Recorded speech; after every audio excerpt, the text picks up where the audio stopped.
Hello, hello, hello, everybody. Stream should be up now. Sorry it didn't start at 7:50 for pre-stream stuff like it normally does. I was a ding-dong and I didn't finish hitting go live all the way because I'm a smart person and I didn't do it. Bop, bop, bop. We are back with more SA2. No, we're not. I lied.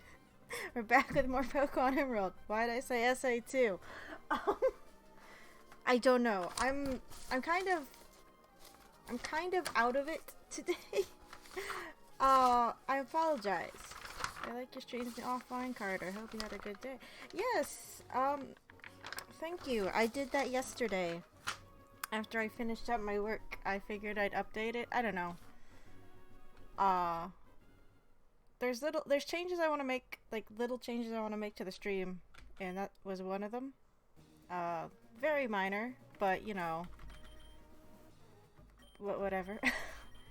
But today was okay. I actually went to bed at a normal time last night. Normal being 3 a.m. is normal for me, because I could have just stayed up to 8 a.m. again, and then went to bed.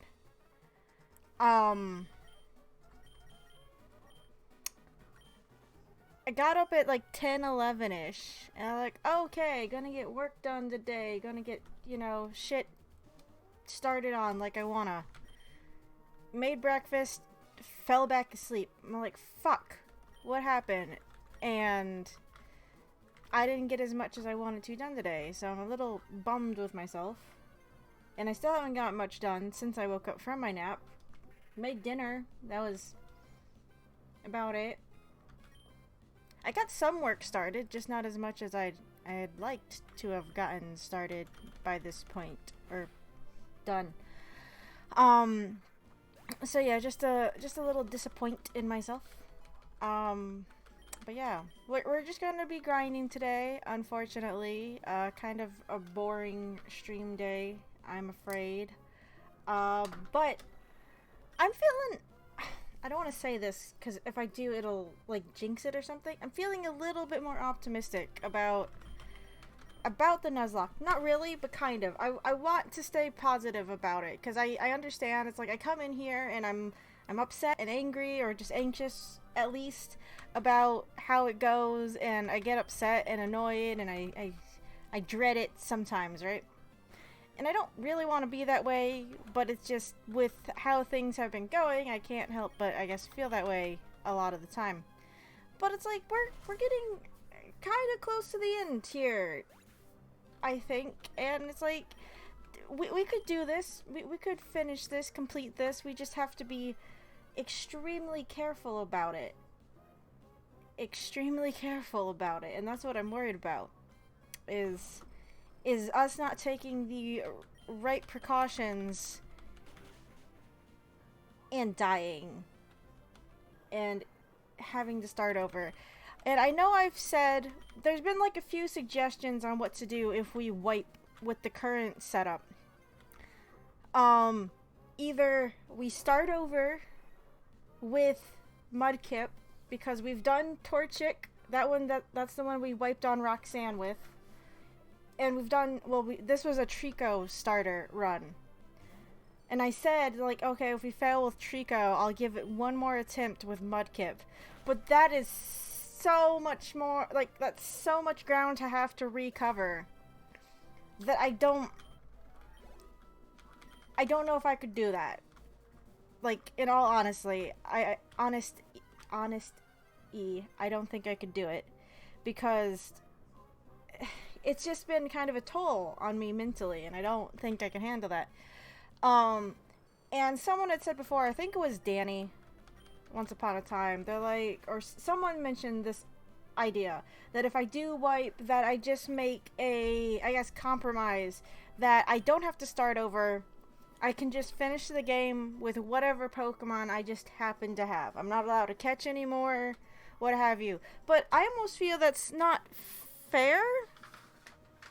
I mean, we'd be able to do it probably with some of the Pokemon that we do have that are dead in reserve if we built those ones back up.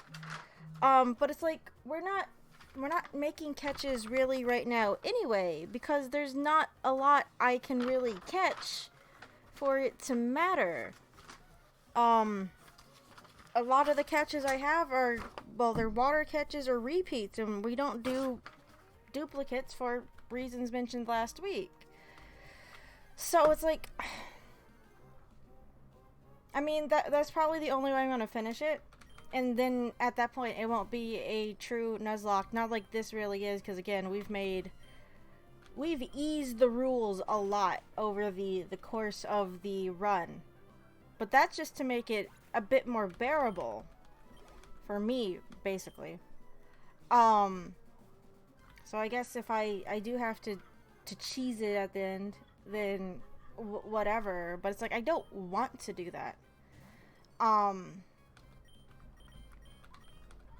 But it's like, I don't think I could start over either. So, like, right now, my view is either we prepare like hell to make sure we can get through the rest of this. Because, like Trust2 says, that the current party is decent. I just have to give myself a safety net that is over-leveling. Because again, with some of the damage rolls I've been getting from the opponents on some of my Pokemon, I've been kind of unlucky for like a few reasons in this run. So it's like, I don't want to tempt fate, if you will. Like, we're not battling this, because, well, we're not. So it's like, we have... I know grinding is boring. But it's kind of part of it. And I'm sorry, I'm not grinding for Pokemon Emerald, the Nuzlocke, off stream. Because one, this is the day that I've set aside for this. And two, I'm already behind on like so many other things I have to do outside of the stream right now. It's like, I don't have the time to sit around outside the stream time, if you will, to grind, I'm afraid. I know I'm just like making excuses right now, but it's like, I don't. And I don't really want to. I don't want to have to sit here and grind by myself. See, you guys being here streaming the grind makes it bearable, because I can at least talk to you guys while I'm doing it. If I had to sit here and do it by myself, I mean, sure, I could probably watch JoJo or something like that. I could watch something, but then I might get distracted. I might be watching JoJo, I might be grinding here, get distracted, and somebody dies off screen. And then I'll be like, oh fuck, I'll come back, and you guys will be like, oh, what happened to X Pokemon here? It's like, well, you see, I was watching JoJo, and their stand was too powerful, and my Pokemon died. I don't know. Jokes? Sure, jokes. So it's like, I apologize that it gets boring. I do. Like, I feel bad. That's like one of the things that I feel the worst about when it comes to the Nuzlocke. But that's kind of the nature, I think, of the Nuzlocke. If you just go in by the seat of your pants and you just hope things turn out, it's not probably going to. But it's like, I worry about it. Like, whenever I know there's like a grind session come up, I'm like, oh great. Another boring fucking stream of me just running back and forth, not really doing anything. I mean, technically we're doing something, but it's nothing interesting, really. But I worry about it a lot. Because some people's like, oh, you're just grinding again? It's like, yes, I'm sorry. That's just the nature of what's going on.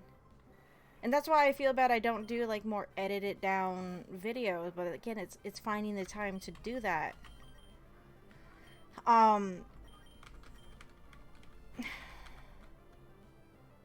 Where was... Oh, I was watching The Lion King. The Good Lion King. So the first Lion King earlier today. And, you know, there's that part at the beginning. During the Circle of Life. They're like, what was the line? There's so much to do that can ever be done. That kind of applies here. I can only do so much in the amount of time I have at any given moment. I mean, I could forego sleep and stuff like that, but then I suffer everywhere else. Like, it's a compromise. I don't know. I feel bad. I do feel bad about it when it gets grindy. But it's just the nature of it. I mean, and there are other things, like other streams, like if someone's just doing the same thing over and over again, and that's just grinding too, and I shouldn't feel as bad, but I do. I worry about this stuff all the time, because it's like, I wouldn't mind growing as a streamer, but it's like I'm not really sure how, and it's like when I look at what I'm doing, I'm like, oh god, it's so boring. Especially Pokemon. It's so boring. Oh my god, this is why I'm not going to get anybody new like really coming in, and I feel so bad like that I don't have anything super interesting to offer. So I just I don't know. I'm probably overthinking it.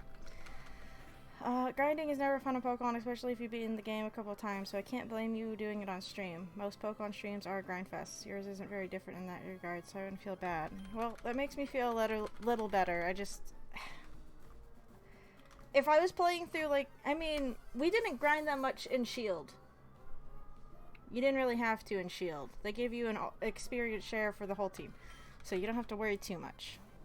We cut it close a few times, because I didn't bother to grind, but it wasn't a big deal if we lost because, well, we weren't playing Nuzlocke rules on Shield, so I didn't care as much. But it's like if I was just playing a vanilla Pokemon game, it's like derping around, and that is just a little bit, it's because there isn't the weight of the Nuzlocke rules on your mind when you're playing vanilla. You know, you can be a little bit more loosey-goosey with it, and you can also just farm for the Pokemon you want instead of just getting what the game hands you. So it's... I don't know. I was grinding my creamy test team today. It's not so bad on my end, but the process is very tedious. Changed up to Koga's team today and need to test it. Hey Bofiab, how are you? I don't know. It's just something though that I worry about like every time I start the stream, especially if I know we're not going to do anything that progresses the story, which is a majority of the streams for this Nuzlocke. I'm like, oh no, we're just gonna be running back and forth in the same area for 3 hours. Oh no, it's gonna be so boring. I'm sorry. Like, I worry about it. Like, every time I start up, and I sit here, like, during the pre-stream, it's like I'm usually walking around just doing random shit. Small things, so I don't get, like, caught up in doing them. But it's like, I'm also thinking, I try to remember what we did last week, because sometimes, you know, having them spread apart a week, I sometimes forget. Then, again, my memory has not been as good as it used to be, and I'm upset about that, but that's a whole different thing. But it's like, I sit there, and I think about what we did last time, and where we are, and then I'm like, oh, fuck. It's a grinding stream. Oh, no. Oh, no. And I get worried about it. That's part of, again, just my anxiety for this setup. Which is why I don't think I'm cut out for it. I don't know. I don't know if comparing it to Pokemon Shield is really a good idea, because Pokemon Shield's just... It's nerfed. Like, it's literally encased in Nerf foam. It's very safe.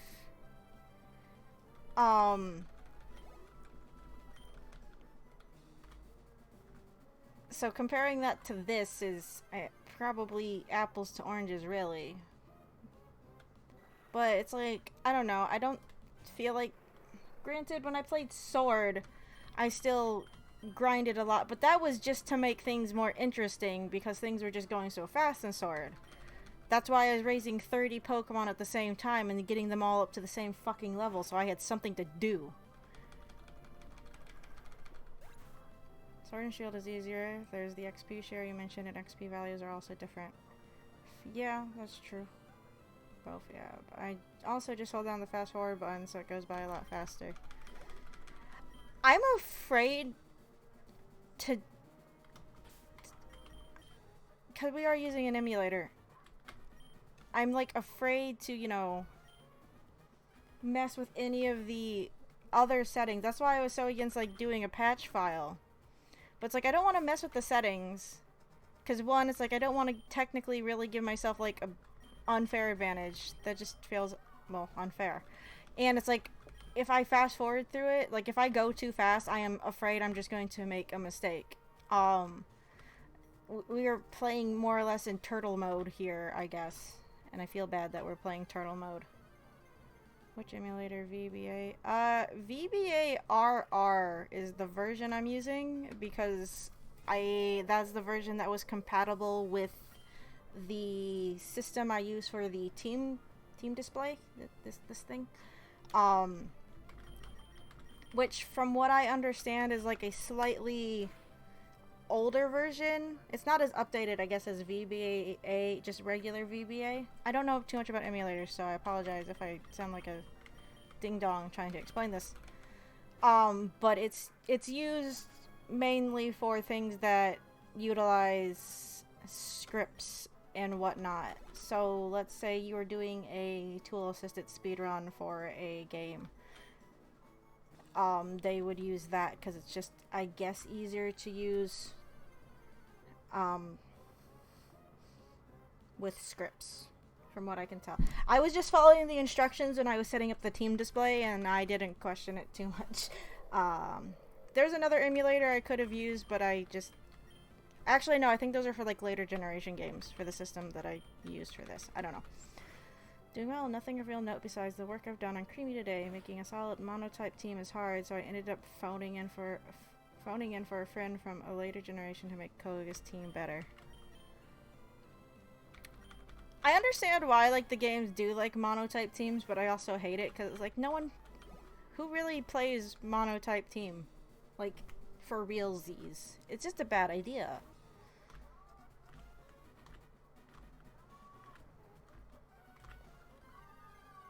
I mean, sure, we as players know that, but you think even in universe, I mean, some of your rivals, they're like, let's not do that. Bad idea. You're gonna change it up. I'm so scared when I see clay dolls. I thought about just putting the focus sash on someone, but it says it occasionally stops KOing. In Pokemon Sword and Shield, like, whenever someone had a focus sash, because usually, like, your CPU partners for raid battles, at least one of their Pokemon has a focus sash, and it always does what it's supposed to, which is keeps you from dying. It's like, well, that would be a safety net, but I don't think that's, like, a 100% thing in this game. That I know of, anyway. Did I not pick that? I guess I did not. My bad.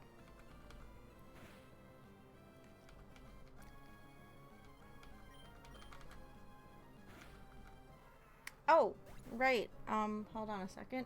Today, by the way, it's February 19th, Wednesday. It is Chocolate Mint Day, by the way. I also noticed something interesting on this website, on timeanddate.com, for their fun holidays. They do not have a fun holiday listed for February 20th or 21st.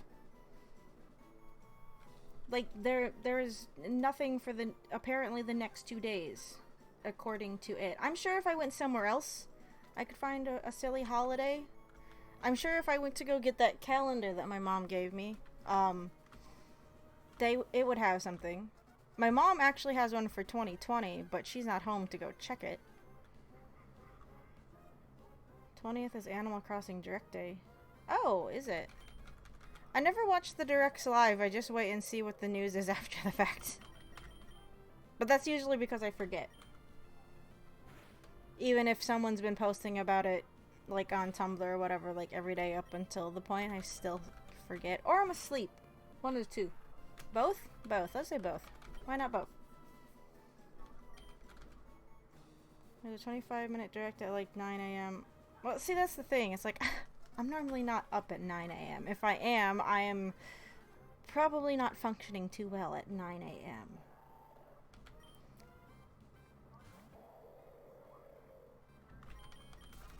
Neither, so I'm staying awake. I might be able to help with that. I'm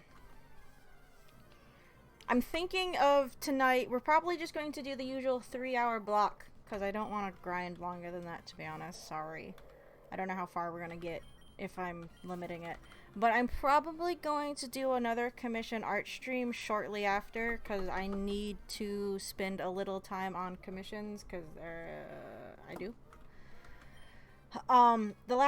This past weekend, I didn't do anything for him because I was studying for Japanese again, which I should be doing this weekend. Because I have an exam, or the first part of our exam next week. that I'm kind of freaking out about. I'm just going to ignore it. That's fine. Another art stream is spoilers. I want to do more, just, yeah, art stream. Oh, right. There's going to be a tweet about this later, but I'm going to say this now so I don't forget. Friday, unfortunately, we won't be having a stream. Because I have a convention this weekend. And normally when it's a 2-day convention, right? You have 1-day conventions, 2-day conventions, and 3-day conventions. Sometimes 4-day conventions. I guess there's probably 5-day conventions out there, but I've never been to them. Anyway, I usually do 1 through, well, 4. Anyway, I have a 2-day convention this weekend. Normally 2-day conventions, in my experience, are on Saturday and Sunday, right? Okay, fine. This one's on Friday and Saturday, for whatever reason. And I don't get out on Friday until 9 o'clock. Meaning I probably won't get home until 10, and because I have to be up early the next day. Because I would be like, okay, I'll just do the stream after I get back. It'll just be, like, really short or something. Or I'll just do an art stream. It's not going to be anything serious. But because I have to get up early the next day, because I tend to not actually follow the time schedules I set for myself, why'd I get burned? Why is that a thing? What did it use? Will-O-Wisp? I looked away for 2 seconds. Anyway, because I don't want to go in on Saturday on no sleep, which I've done before. It's not fun, really. Because again, I don't go to bed when I tell myself to. Unless it's naps, when I don't need to be taking naps. That's different. I know we have a burn heal in here somewhere. I should have got, like, some lower level potions instead of the higher ones I have. It's fine. We have money. What is it saying? Oh, so yeah. There won't be a stream on Friday, I'm afraid. Which bums me out, because I wanted to play Psychonauts. But, I have a convention. And usually after conventions anyway, after I get home, even if I think I'll be fine, I'm usually, like, wiped. It's always kind of... No, I don't want to say annoying, but that's the only word I can think of right now. Is when I get, like, sketch commissions, it's like, okay, and I don't get them done during the day. Like, at the table. I'm like, oh, I'll just finish them up at the hotel or at home, right? You get back to the... usually, for me, you know, the artist alley closes up. I go get dinner. Go back to the hotel or my house, depending on how close I am. And then I am just wiped. Because I spent the whole day sitting behind a table, interacting with people. You know, I'm not saying that I don't like interacting with people. It's just, it can be draining. And I'm not a person that's around people all that often or that long. Anyway, so it's like, you know, I need to recharge. And I just get exhausted. So it's like, if I have commissions to work on, I'm like... okay, I gotta stay up and get this commission done. Or at least I'll get it started. It's like, okay, I'll finish it first thing in the morning at the table. So it's like, even if I think, okay, I'm feeling good, at the end of the night on Friday, once I get home and eat, I'm just gonna be like, no, I don't feel like doing jack diddle. I'm gonna go bed. Bye. Probably. And like I said, I don't want to accidentally keep myself up all night and be like, why the fuck am I tired at 8 in the morning when I went to bed at 4 in the morning and I had to get up probably at 6 to get out there by 8 in the morning? I don't know. Okay, that's a bit of a stretch, but you get what I'm saying. Scheduling stuff. Shit. Great. Amazing. Sorry. Hey, Brazen. But yeah, so no stream on Friday. I will put out a tweet on Friday as a reminder. And I say that because I know not everyone uses Twitter or follows social media in general, but there's a panel, I'm pretty sure it should work. It works for me. There's a panel down below that displays the Twitter feed, so I mean, kind of a good place to check, I suppose. But yes, just throwing it out there before I forget. I actually thought about it the other night after I ended the stream. I'm like, oh shit, I got that thing this weekend. So yeah, I have that thing this weekend. Hopefully it goes well. I don't know if I've done this show before or not. I think it's a small-ish show, but hopefully it goes well. I feel bad. I haven't done anything new for for the convention scene like at all this year. My last convention was at the end of November, and I usually don't do conventions like December, January. I usually don't do them this early, like in February either, because I don't like driving in the fucking snow or traveling in the snow and trying to get your stuff in on a cart through the snow if they haven't cleared the snow off of, you know, the sidewalks or the road properly, depending on where you are, can be a pain in the ass, and I don't like dealing with it. So I just don't deal with it.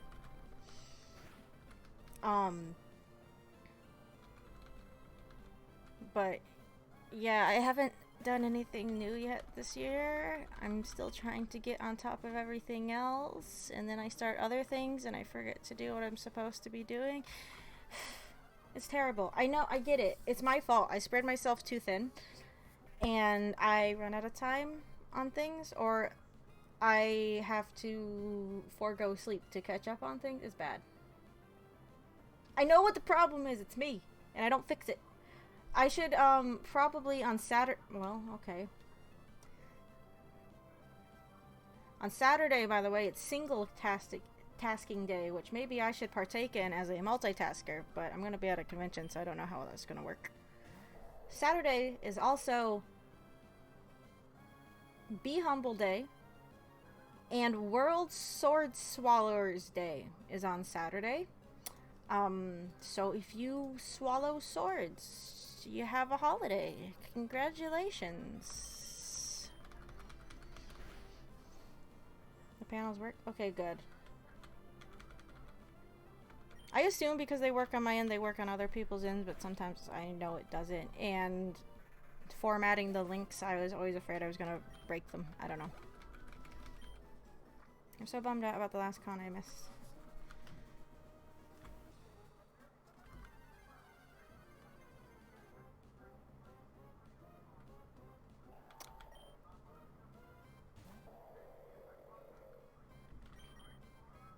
I don't get bummed about missing cons, because usually if I'm scheduled to go to a con, I go to a convention because,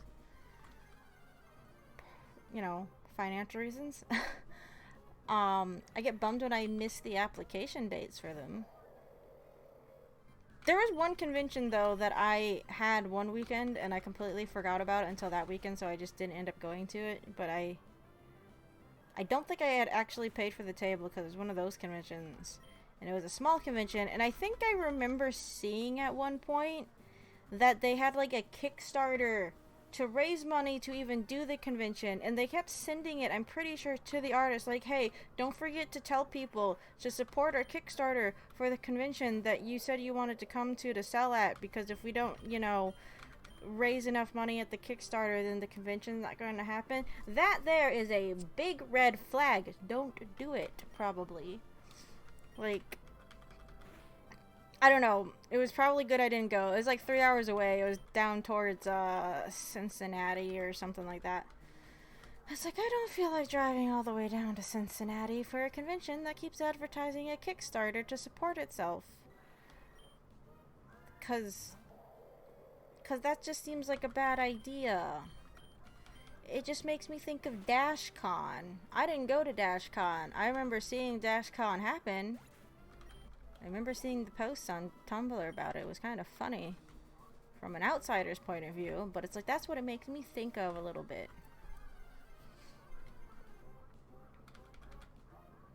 They had a ball pit. It was awesome. But then someone peed in it and it was all ruined. It was ruined. Oh! On the art stream later, there is something I want to show you guys. I could probably pull it up here, but I don't feel like it. It's probably better if I wait till the art stream. It's important. I found it the other day, and I'm like, oh, I know some people in the stream that will get a kick out of this. You guys probably already have seen it, but I'll show it off later. Alright, I forgot about that. I didn't. But that's because I like watching the internet historian video on it, because it's funny. His stuff is pretty funny anyway, so, you know. Okay, we're going to swap you out. I was gonna say the only bad thing about training here is the fact that there isn't a Pokemon Center that close, but Pacifilog is just down and to the left. Yeah, he makes a lot of good content. He does. Have you seen his, him and his friend reading through My Immortal? I think it's on his second channel that they have the My Immortal reading. Because that's funny. It's really funny. It's good. It's really good. The graphics, along with just their read through, it all melds together into a masterpiece. But the graphics totally enhance the experience. I'm not sure if I'm even aware of a second channel. I'm going to have to go double check right now. Okay, it's like Internet Historian Incognito mode.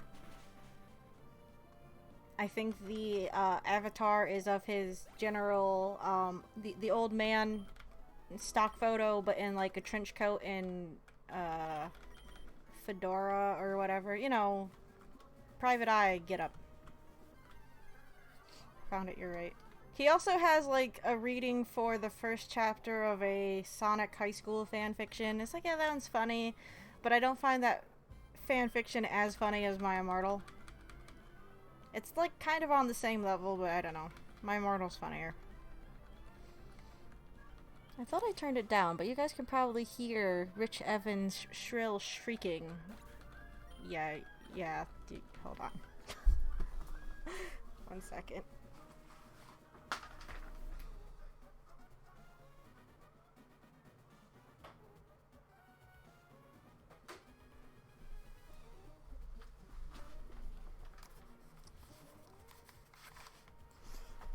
Barely didn't notice. Well, I went to go turn the TV down more. Sometimes I forget that this microphone is designed to, you know, actually work properly. So it's like, even if I think it's down low, you can still hear it slightly in the background. You like my sunshine shirt? Yeah, it's an Isle Delfino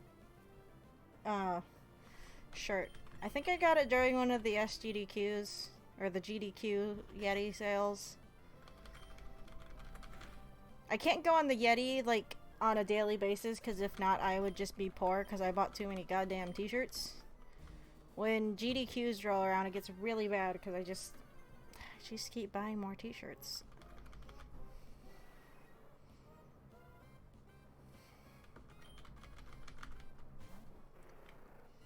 Of course, now that makes me kind of want to play Sunshine. I haven't played Sunshine in forever. I remember playing that game a lot. Not as much as Sonic Adventure 2 back in the day, but a lot.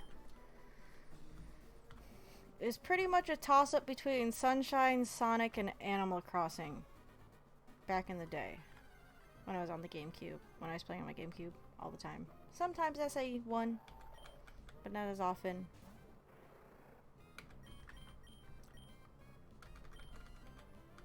I think one reason I also just played SA2, it was easier for me to understand how the emblem system worked on SA2 than it did on SA1. From my understanding, didn't they have like emblems hidden in the overworlds in SA1? But see, I don't know. I guess I also didn't have a strategy guide for it, so I didn't care as much. But it was just easier for me to sit down and replay SA2 to get the emblems and just raise Chow while I'm at it than it was in SA1.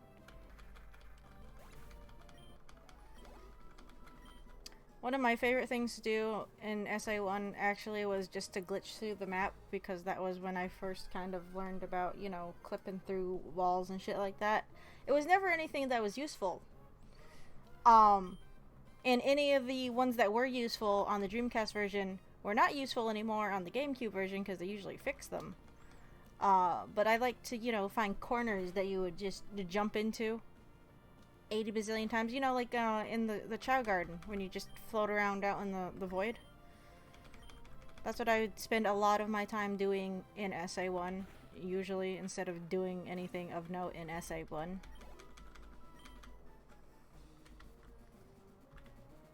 got a lot of mileage out of Sunshine, extremely high replay value. It's a fun game.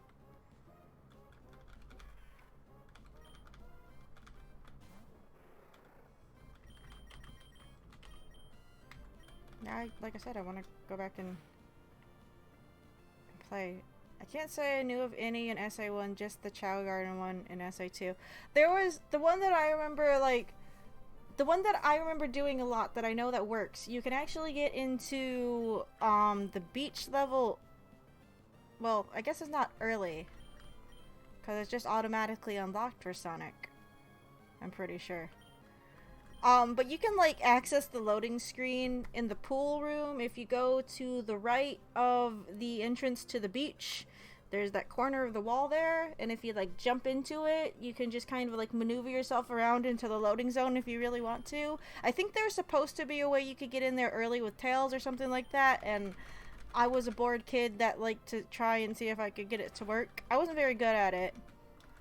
I liked jumping with Knuckles off of the runway for Tails' plane in the Mystic Ruins, right? And then you, like, do an about face and you can see, like, the little tunnel where the tornado comes out of. It doesn't have, I don't think it has any collision in there, but you can fly through it and then just fly through the bottom of the stage and die.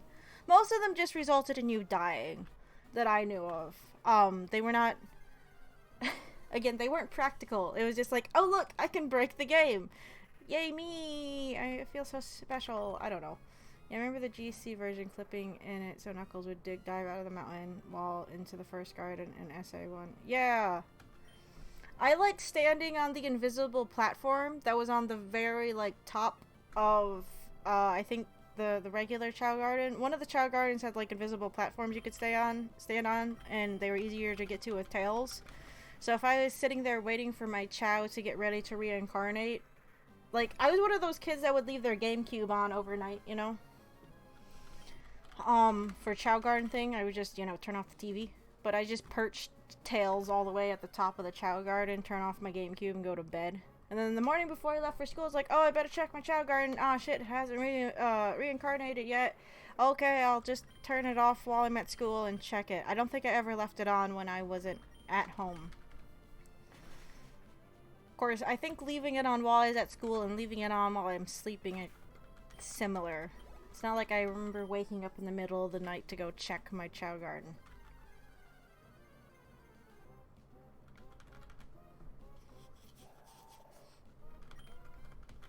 I don't know. I just remember there being, like, really stupid little...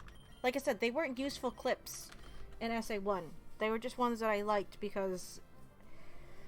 Again, it was around the GameCube era that I got more into playing games on a regular basis. So it's like finding out about, like, glitchy things.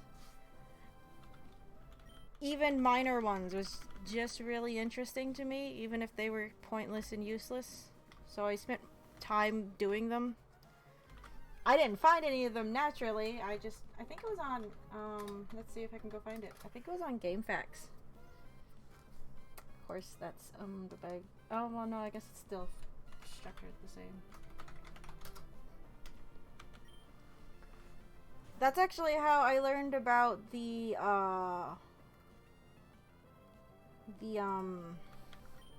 cat hiding spots in the GameCube version. Because I didn't even think of that being a thing when I first played through on the GameCube version, and I was, like, bummed out when I found out that they took a lot of them out during the GameCube port. I'm like, but why? Of course, actually, the other night, I was on Sonic Retro, right? And I was just looking at their articles for Sonic Adventure 2, and they actually have, like, lists of comparisons between, like, levels between the... I keep saying between. I've said it too many times. Anyway, it was comparisons for the Dreamcast and GameCube versions of the levels. Some of them don't have comparisons because they didn't change. But it's like, I didn't know you could play as Big the Cat originally in the 2-player version. Because that got, like, a big overhaul for the GameCube version, and they replaced it with the Dark Chow Walker. It's like, ah, dang, I could have played as Big the Cat. That would have been interesting. Not sure how that would have worked, really, but it's like, god dang. I don't know, it's fun to look at the differences between the two versions. I also found like a map that shows all the key locations that the key can be in Death Chamber, as well as the location of every ring in Death Chamber. If you want to go get every ring in Death Chamber.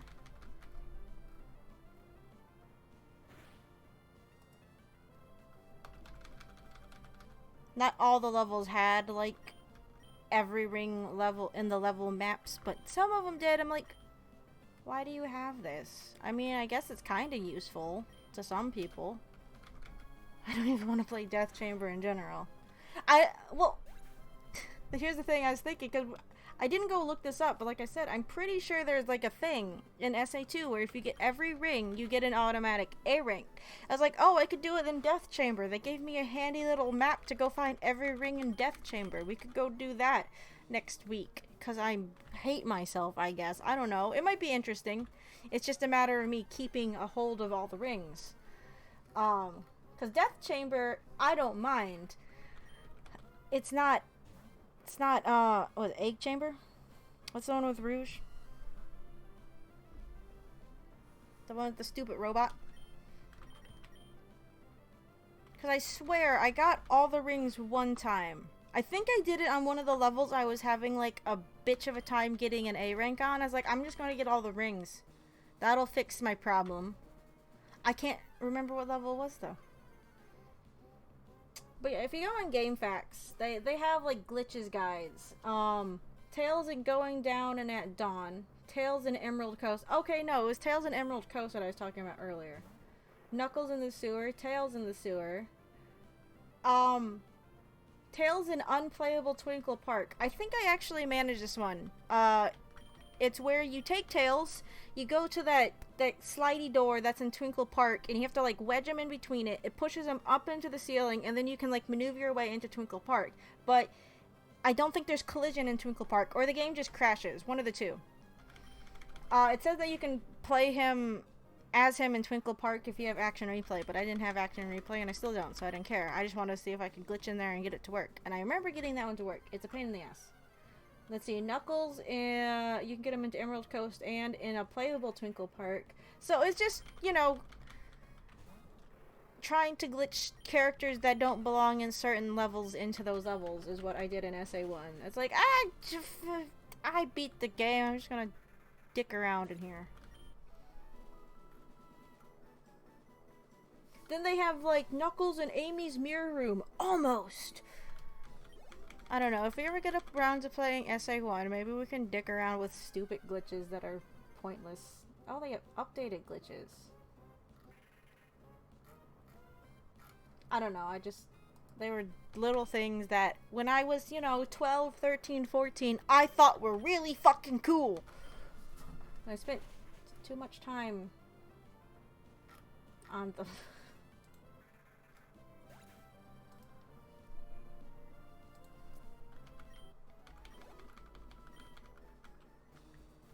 Is actually interesting. On Sonic Retro, they do have tips and tricks on how to get an A rank mission on, well, an A rank on the first mission of Metal Harbor in case you're having trouble with it, which I might have to pull up because Metal Harbor can be a bitch. It's just all like tiny little like point optimizations you get for like grinding on rails and doing tricks. I'm like, oh, okay. That makes sense. I feel like that might be a thing that you just kind of automatically start to adapt to do anyway while you play that level. But it's nice to have it written out.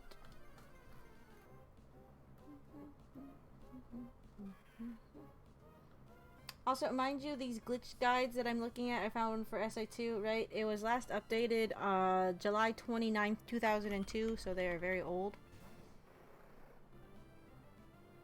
Do you know how to glitch into the Nintendo HQ? I need Animal Crossing. No, but if Wayfarer's here, they have Hitman. Maybe they also have, you know, tactical espionage members on speed dial too. They just need to get, you just need to get Snake, right?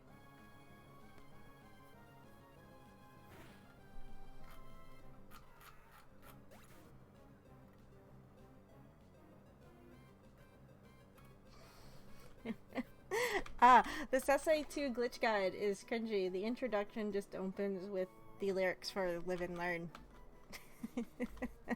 Ah. Okay. 2002, that's not long ago. I mean, it's within the last 20 years. True. True, it is. Version 1, June 3rd, 2001. New glitches? None.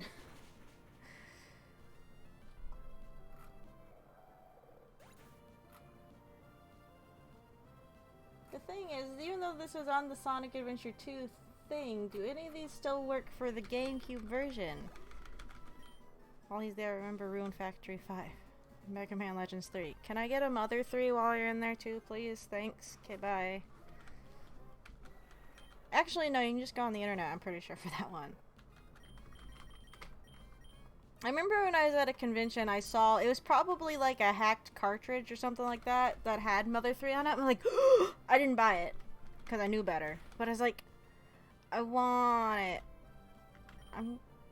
No, I'm just gonna heal, so I'm not gonna run away from this Golbat. Damn it, I had peace in my mind. Not anymore. Not anymore. Never.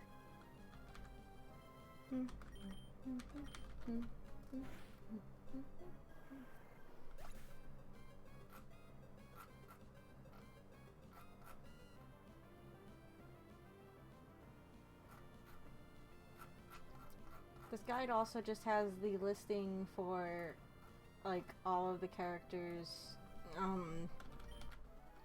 upgrades. Which, I mean, I guess is useful if you don't have a strategy guide or you don't know where they are anyway. Hey, Tracy0434. Thank you for the follow. My local game store was selling an English translated copy of the game last time I went there. I kind of wanted to grab it. They got all sorts of fake Pokemon games too. Sounds like a bootleg cartridge. Yeah, it probably was. Because it was the sticker on it was in English. Now, if it was, well, granted, I don't know what a Japanese copy of Mother 3 looks like. But I figured it probably wasn't, you know, legitimate. It would have been maybe fun to have anyway, but I was one of those people like, I'm holding out for an official copy, and then Nintendo's like, no, we're not gonna do that. A part of me is like waiting, because they snuck Star Fox 2 on the SNES Classic. It's like, are you gonna release like some random classic console and just sneak it on there and not tell anybody? Or they might tell everyone and be like, look, you should totally buy it. I mean, it might work. Probably work for me. SA2 demo glitches. I don't want demo glitches.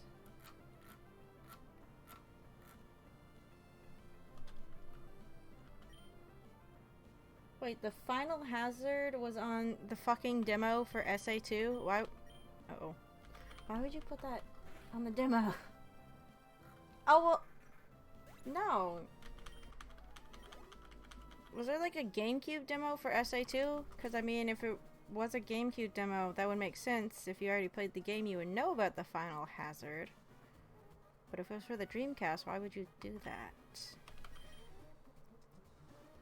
Less fake Pokemon games and more often ROM hacks that the bootleg market snatched up. Pokemon Chaos Black is a pretty famous example.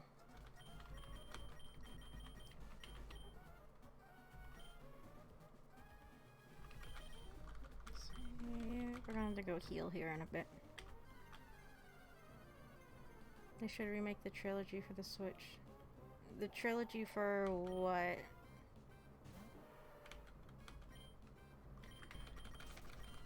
Yeah, we're not risking it against the clay doll.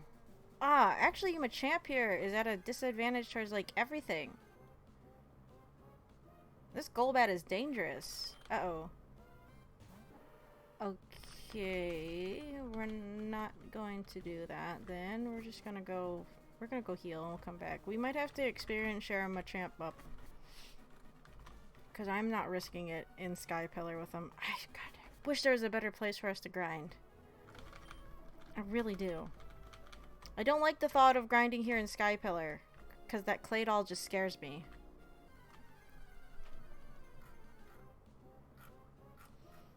Oh, for the Mother series? That'd be kind of nice, actually. Because I remember I only knew of Earthbound, and I was confused why it was called Mother 3. It's like, well, if this is technically a sequel to Earthbound, where's Mother 1? I didn't know Mother 1 was really a thing until, like, way after the fact.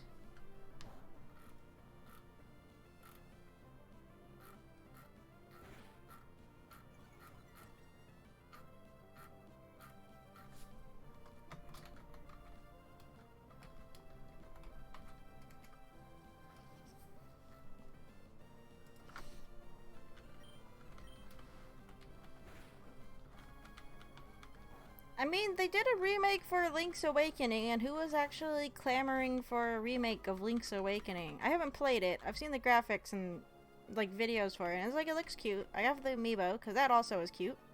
But it's like, who was asking for a Link's Awakening remake? Granted, they've just been remaking, like, everything Zelda anyway, so why not? Exactly. I'm surprised that it was Link's Awakening that they remade out of, like, everything else. Aren't there other Zelda games that are kind of spin-offy that are less popular than your main console entries that are still more popular than Link's Awakening? I mean, Link's Awakenings technically had 3 releases, right? They had Link's Awakening, then there was XD or whatever. For the Game Boy Color? Didn't they do like a colored release? And then they did the remake, and it's like, why is... You know, I might actually get some bootleg Pokemon cartridges. I can think of at least a couple good hacks I could probably find. I like watching videos on bootleg Pokemon cartridges. They're interesting when you think about them. I think one of those Pokemon channels I watch, I think it's Picaspri. He plays bootleg games occasionally. Just to check them out.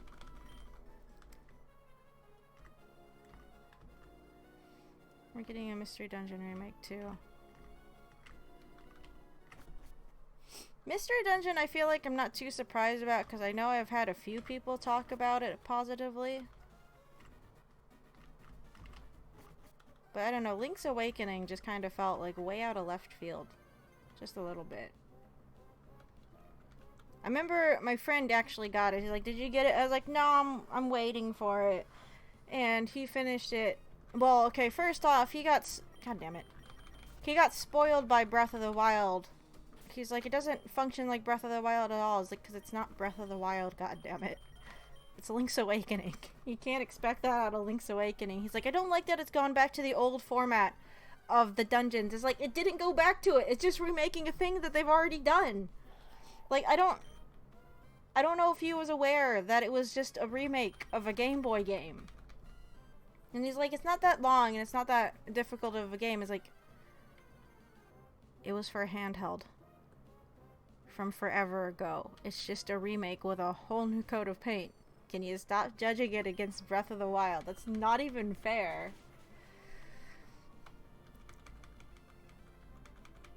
He's like, yeah, just wait for it to go on sale. Well, first off, it's a Zelda game.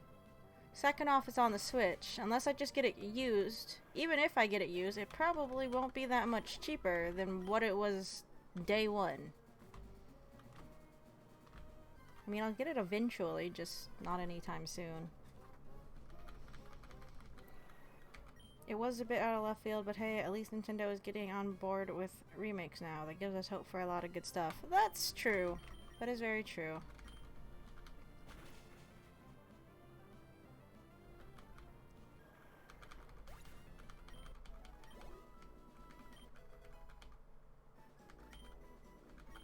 Don't worry, I gotcha. I know what you meant. Do I want mean luck? There's no point in getting mean luck. No, we don't need mean luck. I don't know why I even considered that. Yes, stop learning that. Where's the kid that tells you your Pokemon's happiness level?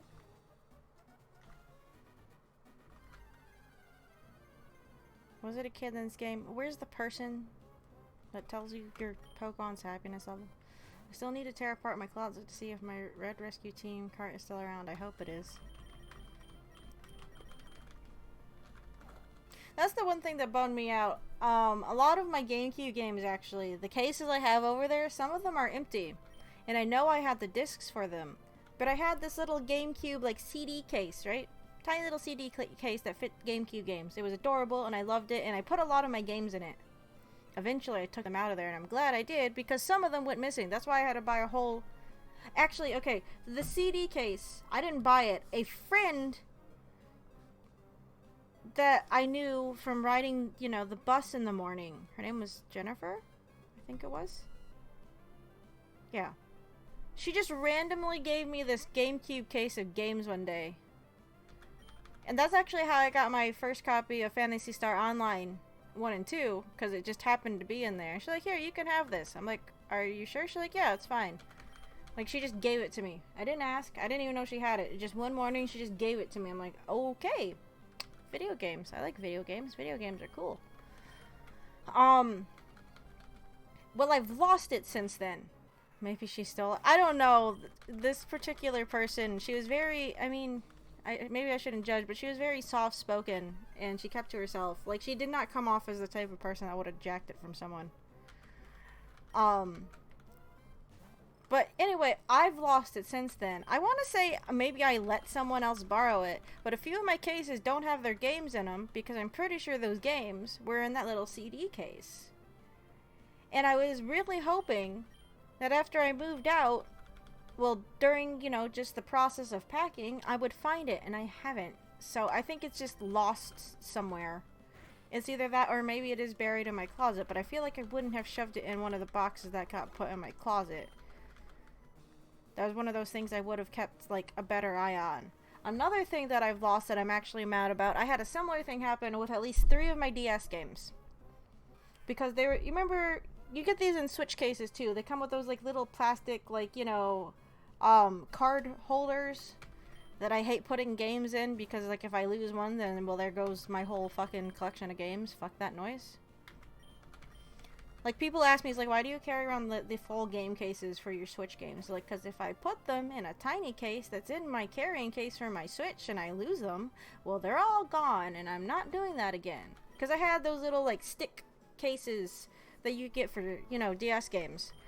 And I'm pretty sure my copy of Phoenix Wright, Okamiden, and, Ninja Gaiden were all in that one case I lost. I cannot find it. I have torn apart my bedroom multiple times. Again, I was hoping it would appear when I was cleaning up and packing. All gone. Don't know where it is. And it's like, I know that they were in there because they're not in their cases. And that's why, like, I'm a weird person that just carries around a full fucking game case around with me if I'm carrying my handheld. It's like, why do you have 3 game cases in here? Why don't you have, like, a little case where it's like, because if I lose that little case, fuck that noise. No. The lesson of the story is, I don't trust little, you know, game cases like that, because if I lose them, I lose everything in it, and I don't appreciate that. If it's in a bigger box, there's a higher chance I probably won't lose it or overlook it. Slightly higher chance, I'd like to think. Why all clay dolls? Go away. I don't want to fight you. Not with Magneton. Go away. Fucking clay doll.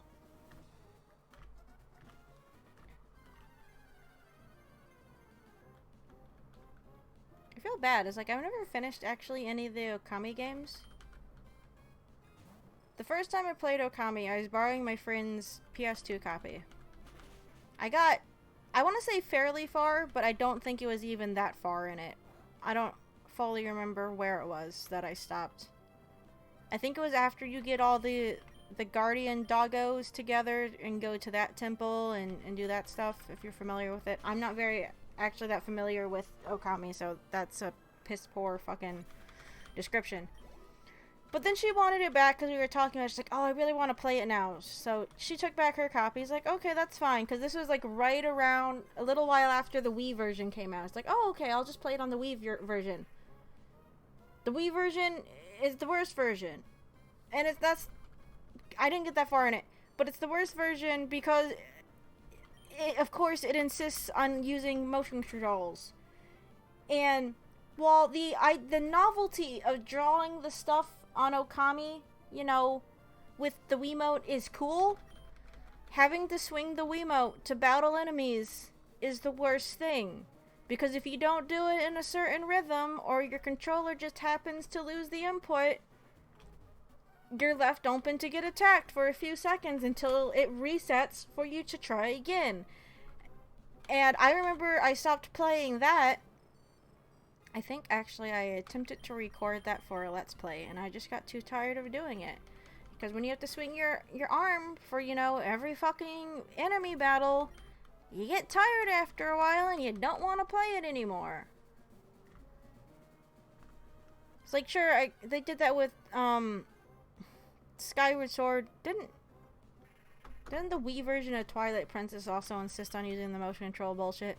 It's like, but that didn't feel as bad for some reason. Maybe because I didn't have to fucking do it in a specific pattern, depending on the weapon type you're using, like you do in Okami. And it was terrible. I stopped playing that one after a while. It's like, I'll just get a PS2 copy and play on the PS2 copy using the save file that was further along anyway. Fuck this noise. I did get a copy, but never ended up playing it anymore. Then they had, like, the PS3 release, and then they had, like, the HD re-release later on, like, more recently. But I still haven't beaten that game. But then Okami Den came out, and I started that one, and it's like, yeah, it looks cute enough, but I remember being also just a little put off by, you know, how pixely sometimes the graphics can look on a 3DS. And I don't remember getting that far in that one either. And I can't go back and play it because, like I said, I'm pretty sure I've lost the cart by this point, and I'm sad. I still have the little stylus that looks like a paintbrush that came with it, and the little cleaning cloth that you could get, I think, if you pre-ordered it. But where it's gone since then, I have no idea. The actual game. I still have the case, too. I have everything except the actual game cartridge. And I'm like, god damn it, I have to go out and buy a separate game cartridge to put in this case that I have. And to play it.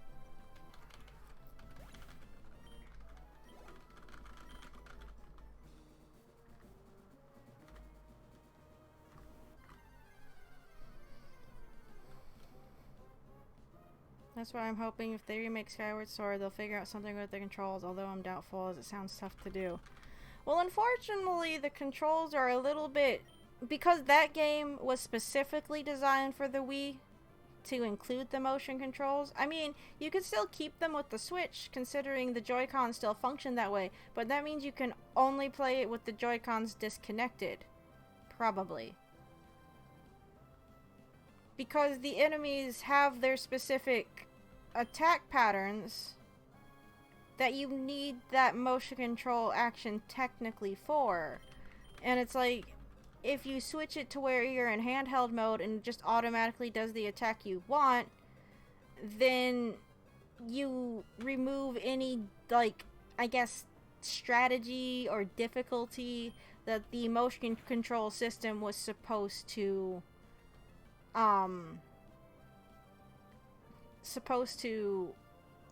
simulate. Because it's like, you kind of need the motion controls to do the Girahim battle.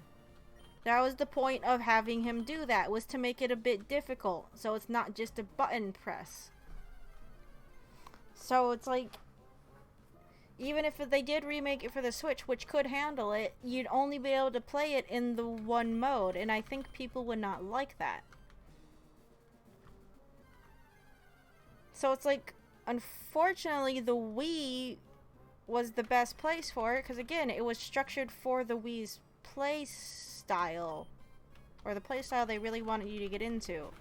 It's not like Twilight Princess, where originally it was set up for just the button press combat method, and then they forced in letting you swing to attack anyway. I was just about to bring up Garrett. Yeah, so it's like, I can see why it would be difficult to try and remake it. The story for Skyward Sword is amazing, and I loved it. I only played Skyward Sword the one time. I only played Skyward Sword once. I only played Skyward Sword the one time. I tried to say both of those and turned out terribly. Anyway, I only played it once. It was fine.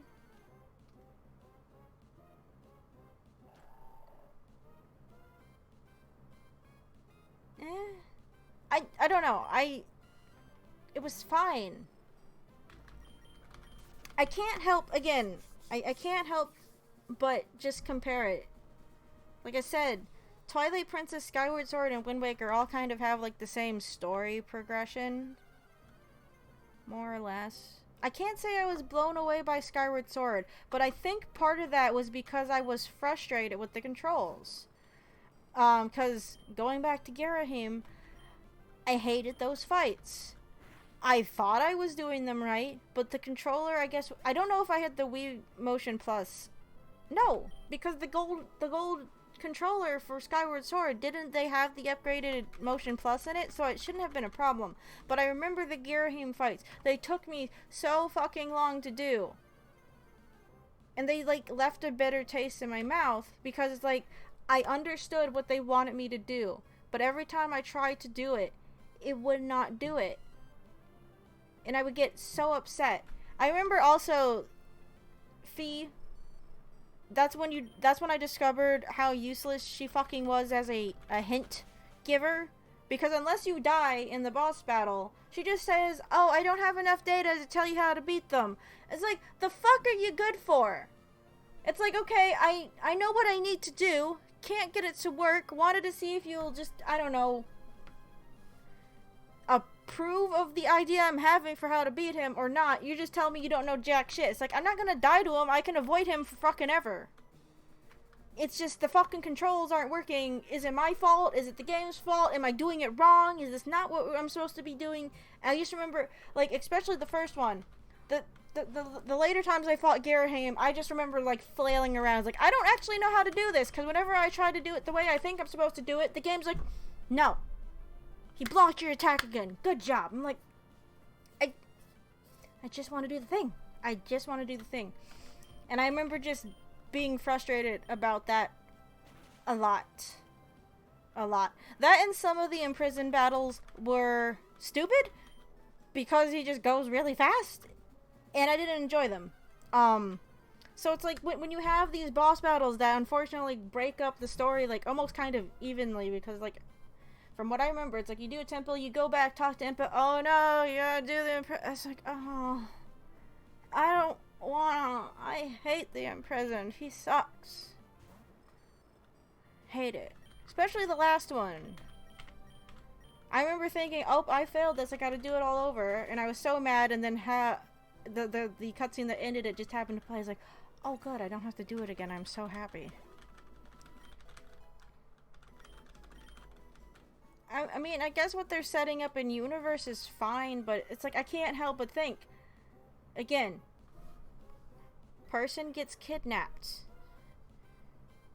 Go down to save person. Get told to save person. You need to do this. Collect 3 things. Okay. Well, you still have to do this other thing to actually finish the story because you're connected to saving the world. Collect 3 more things. I'm not saying again that that's necessarily bad, but it's like, I don't know. When it comes to Skyward Sword, because I have only played it that one time and it was so long, I can't say that I was blown away by the story? I also remember the second half of it being freaked out because I had found out about like a game-breaking bug that if you did some of the temples out of order, it would like basically corrupt your save file. And this is during the collection of the last 3 items, that if you did like those out of order somehow, it would break one of the cutscenes. So it would not play and it would not progress your story to the next point to where it would, you know, load things properly. I remember there being like this giant article floating around about it, and I was just paranoid for the second half of the game. I had that guide open to make sure I didn't fuck up my save file. I was like, I don't want to start this over. Please don't make me start this over. I think they put a patch out for it like after the fact, but I don't remember. I just remember it being a thing. You know what would be funny for a one-off Pokemon Vietnamese Crystal? Amazingly bad Crystal Bootleg. Is that the one where Professor Oak is also known as Elf Monster? Found someone on eBay selling freaking Moemon cartridges. That's hilarious.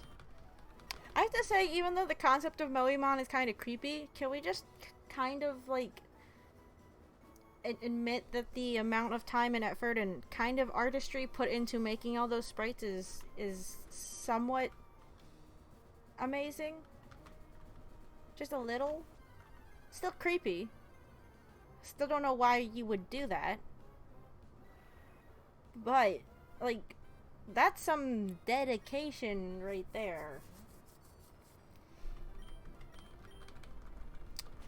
Oh, we're out of attacks for apricity, and he's so close to 50. Ah, damn it. Well, we've kind of done this thing. Cross that off.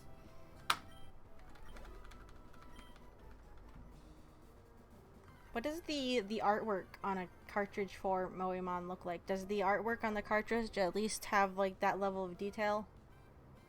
The dedication with Moemon is certainly worth mentioning. Would I play it? Not a million years. Well, no. No, I'm just saying...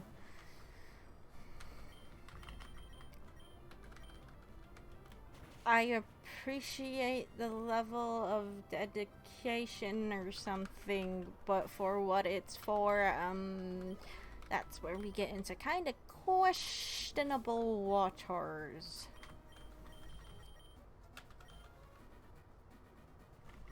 We're gonna work with Ripster first, because he can do more in here.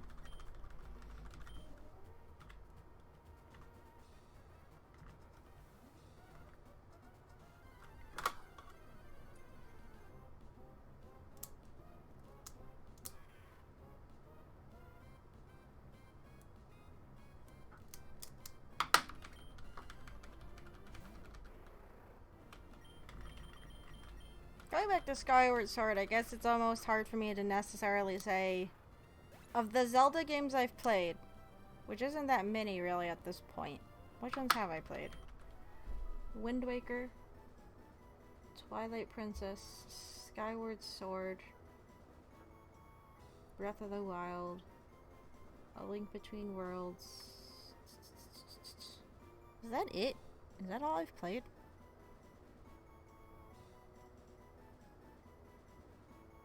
I think so. That's kind of pitiful. The ones I played, I can't say I necessarily call their stories groundbreaking or even really amazing. I mean, they work. They're fine. They're fun. They can be engaging, sure, but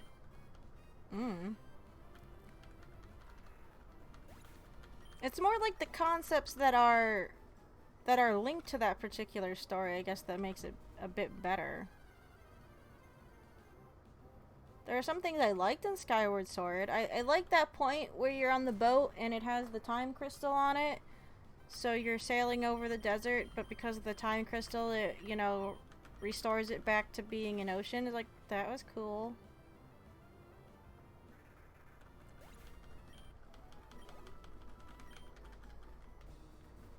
I don't know, maybe I just have like a subconscious avoidance of Skyward Sword's use of time travel, because again, I don't like time travel.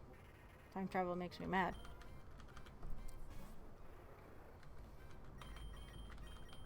And that's just because I think too much on it. And that's me. Sometimes you just need to not think about time travel. But... I don't know, it's like, when it comes to, like, just overall enjoyment of a Zelda game, I'd have to say Skyward Sword, it might be low on the list of the ones I've played, because the controls just frustrated me. So I didn't enjoy it as much because of, unfortunately, the controls. Granted, I might have just been bad at the controls. It's been years since I've played. But again, I remember that being kind of like a frustration for me, and maybe I didn't care as much for it because I didn't like it because of the controls. I don't know, like, I feel like I could say easily that I had more fun playing Skyward Sword or Twilight Princess over... Twilight Princess or Wind Waker over Skyward Sword. And it's like, people are like, well, you gotta do that annoying sailing stuff in Wind Waker. I like that. And they kind of fix it anyway in the remake. But it's like, I don't know, I like sailing. But it's like some of the bird flying stuff, oddly enough, I didn't care for in Skyward Sword. I didn't like some of the diving mini games either. I wasn't good at diving. I didn't understand the controls for diving. It's like I didn't like the diving mechanic. Granted, that wasn't necessarily mandatory, like especially the mini games. Some of it was, like that first diving sequence with the sailcloth at the very beginning of the game. I remember failing that so many times because I was off by like a hair, and I'm like, the fuck am I doing wrong? Granted, this was a long time ago. Maybe I'd do better at it now. I don't know.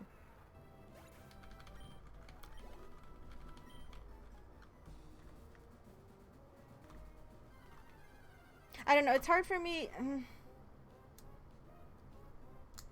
Of course, this is oversimplifying. It's hard for me to admit or say that Skyward Sword is amazing when it's just Zelda gets kind of kidnapped again.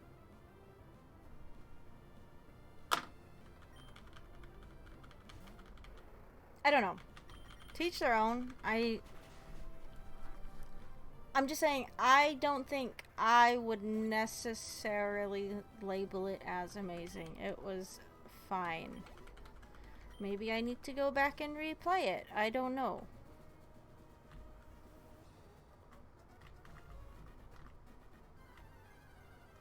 Here, I'll send a pic of the Moemon cartridge I saw.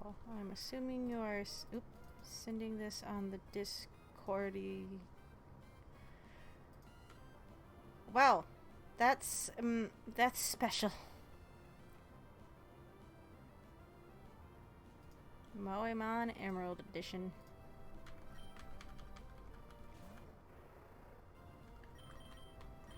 It's kind of unfortunate though, the box art, it just does. I mean, of course it's gonna feel like a fake, but it just feels like a fake. If that makes sense.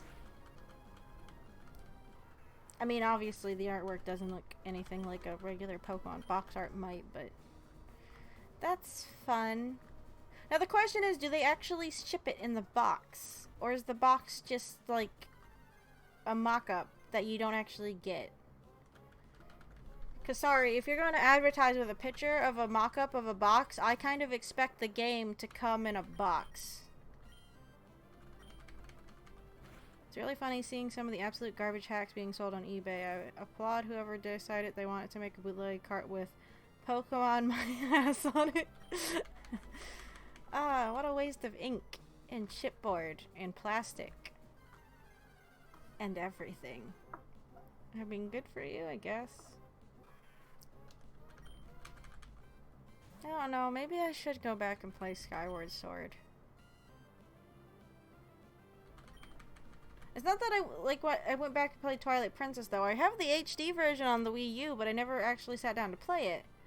I played through Wind Waker HD. But again, Wind Waker is my favorite, so I'm a little bit biased when it comes to Wind Waker. So I'll play more Wind Waker. That and it just looks so pretty, the HD version. It's kind of a shame that it's on the Switch. Not the Switch, the Wii U. Because everyone hated the Wii U. I didn't think the Wii U was bad. I liked what I played on the Wii U. What I really liked on the HD version, though, of Wind Waker was the fact that you had your inventory on the Wii U gamepad while you played in the map, and it was just so much nicer to have like that little quality of life change in that game. It made it a little bit more accessible. I think they did something similar in Twilight Princess too, but again, I didn't really play it.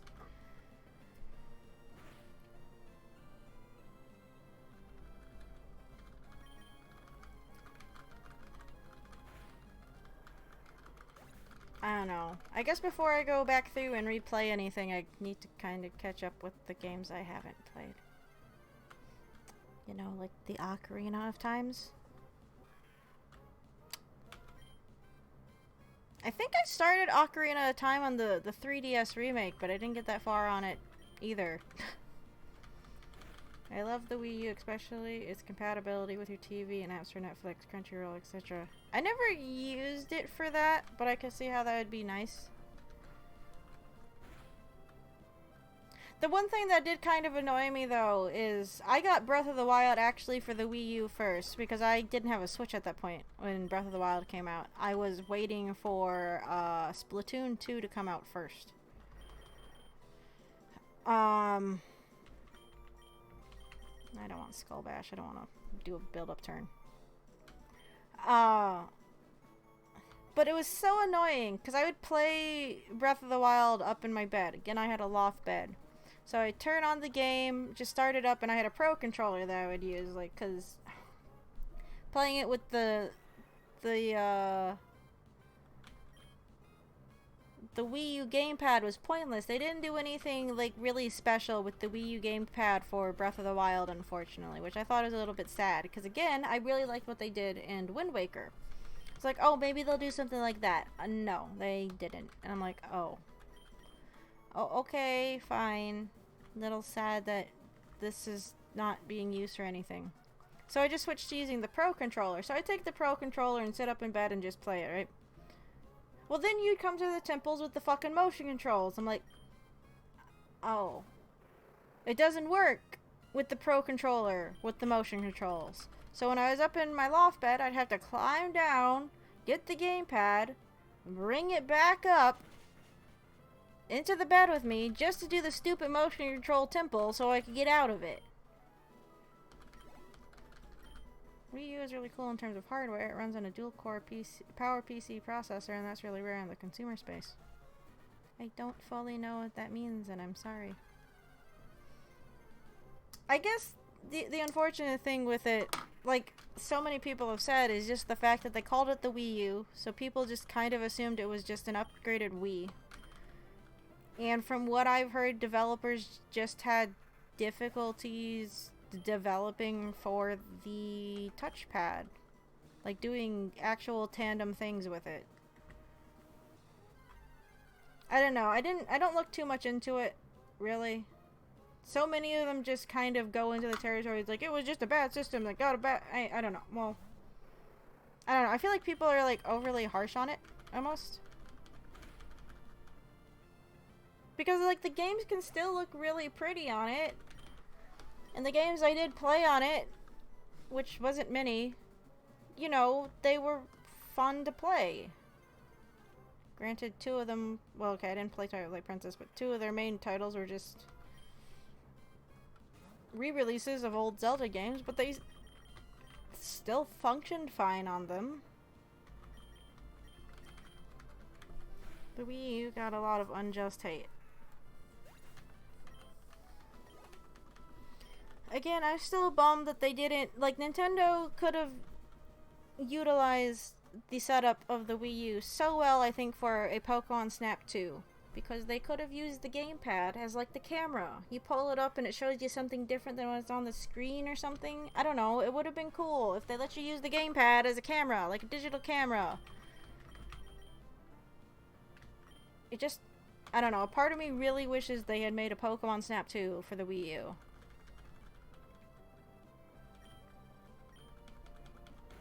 Instead, we just got that Rotom cam on Pokemon Sun and Moon. Ooh, watch one Pokemon do the same stock animations. Same 4 stock animations. Take pictures of it. It's just like Pokemon Snap, right? No. Just, I want Pokemon Snap 2. They could maybe manage it with the Switch, but it just... I almost felt like the Wii U was set up for it. In my opinion. I wish it was.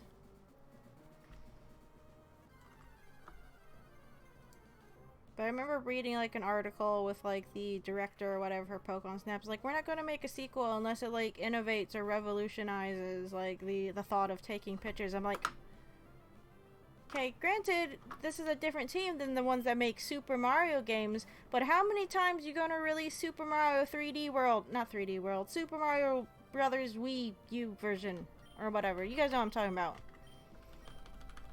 You have no problem making the same Mario game with a slight twist. Why can't I have Pokemon Snap too?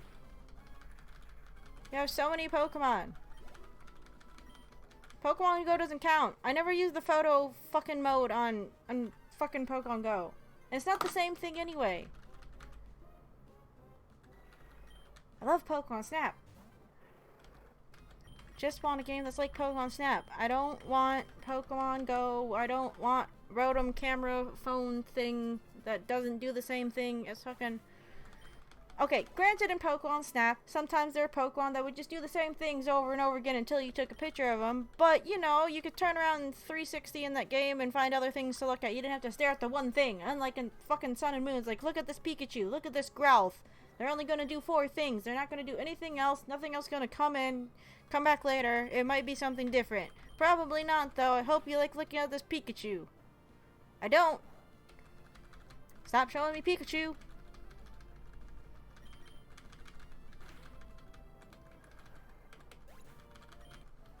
Kitty!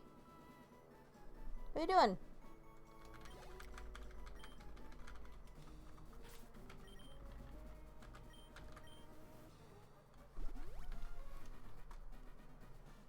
What do you do?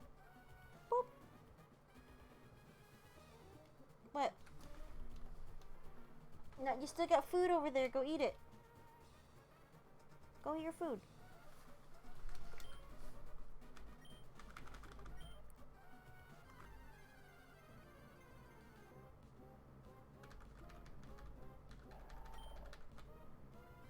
I need to sneeze.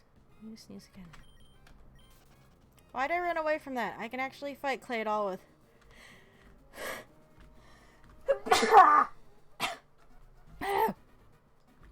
Well, that was an uncomfortable sneeze everywhere.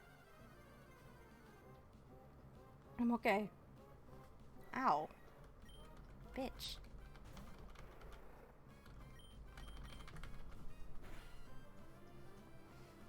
I was tabbed out, but I heard a sneeze. Did you dab? No, I did not dab. I sneezed. It's difference. Oh, the other day when I was at the library. So I'm assuming this kid just goes to the library to study with a tutor on Saturdays because I saw him there the last 2 Saturdays. But there's this kid that was in like this one area, like just across from us. But I think his tutor wasn't looking at him or talking to his mother. I don't remember. He wasn't being paid attention to, or maybe he was. I don't remember. I just saw him do a dab. I was like, oh, that kid just did a dab and I saw it, and I'm upset that I saw it.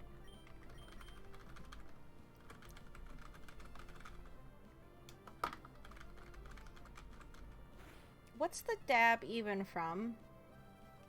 Like, I honestly don't know. I just know it's a thing people do.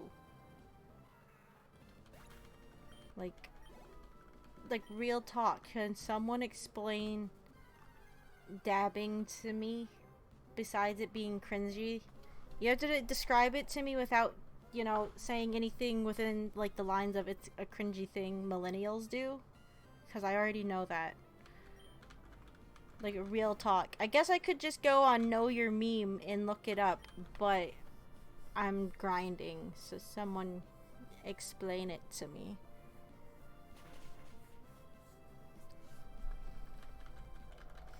Inquiring minds would like to know. The inquiring minds being just me.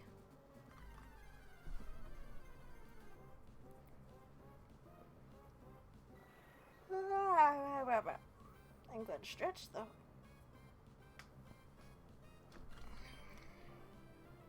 I don't know, and I'd rather not know. Fine, I'll look it up.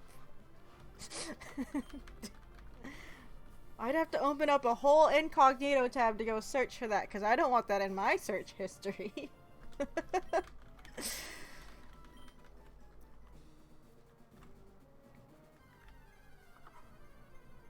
I just know it was a thing that started being a thing, and I have no idea like where it started from. Was it a Fortnite thing first, or did it come before Fortnite? Did Fortnite just make it popular?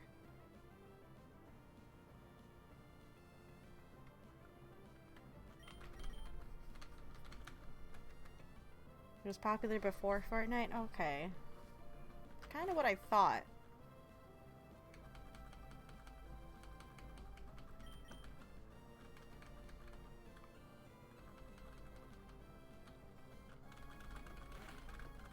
I'm also bummed. I was gonna make a hot chocolate before the stream started, and I completely fucking forgot because I made dinner before the stream started. I'm too much of a boomer to know anything beyond that.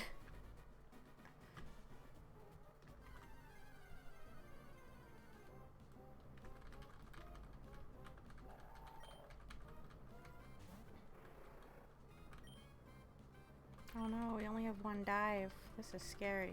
Maybe it'll kill itself. Oh, it killed. Oh, it missed. Oh, but it still killed itself. That's right. Yeah, it killed itself. I just wasted my dive on nothing. Well, no. It kept me from dying, so I guess that's not a waste, right? Da, da, da. Oh, we didn't train Golfer at all the last time we were over here. My bad.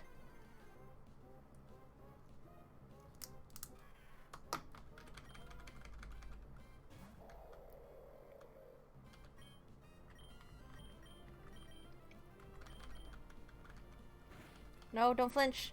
Ass. Does fake out always make you flinch if it's used first turn? Isn't that like the thing with it? I don't remember. No! Don't stop making me use... No, stop it.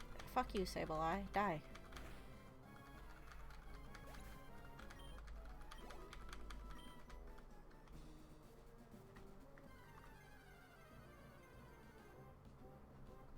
What level is Wayfarer at, or Golbat? Did it hit 45? If it hit 45, I might put the experience share on Machamp for now. According to Know Your Meme, dabbing is believed to have come from the hip-hop scene of Atlanta, Georgia around 2015, which some saying it popped up as early as 2013. The etymology and its exact creators are also disputed. Riveting. Well, that doesn't tell me jack shit. God damn it, Know Your Meme.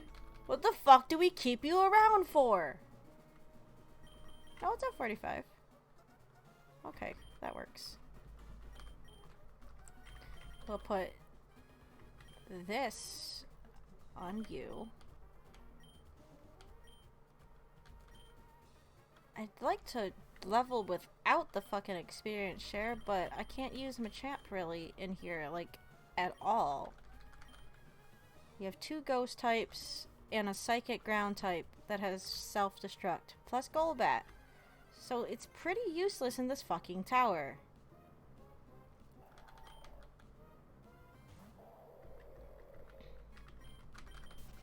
Now with the Soothe Bell on it, does it, like, how does the Soothe Bell work? I don't fucking know. I'll go look it up. Soothe Bell.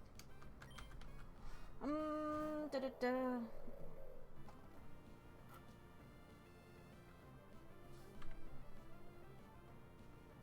When held by a Pokemon, increases to that Pokemon's friendship are increased by 50% of the change. Soothe Bell's effect applies directly to the original change in friendship.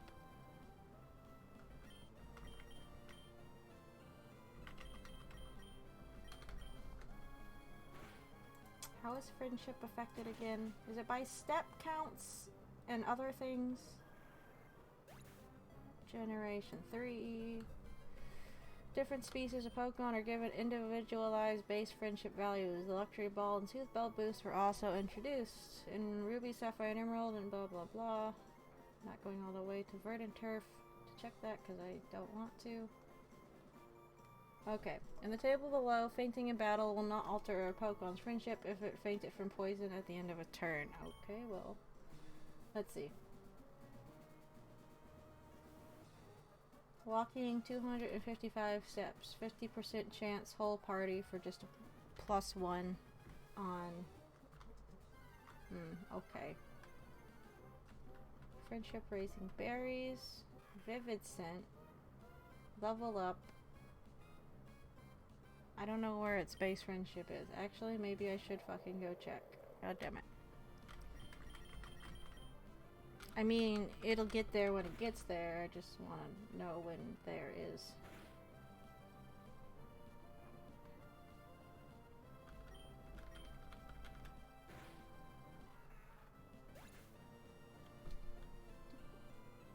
Oh, XD. We'll say, what the fuck is Vivid and Joycent? It says XD right fucking next to it. Battling as a gym leader, Elite Four member of the champion whole party. Using a vitamin.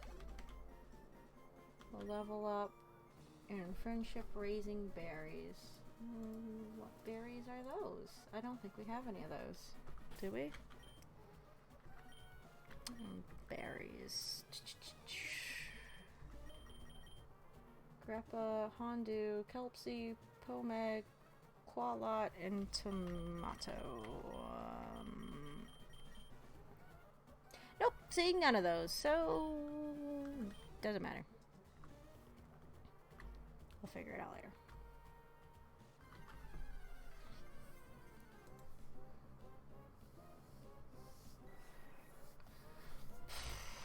And the Soothe Bell does a 50% increase.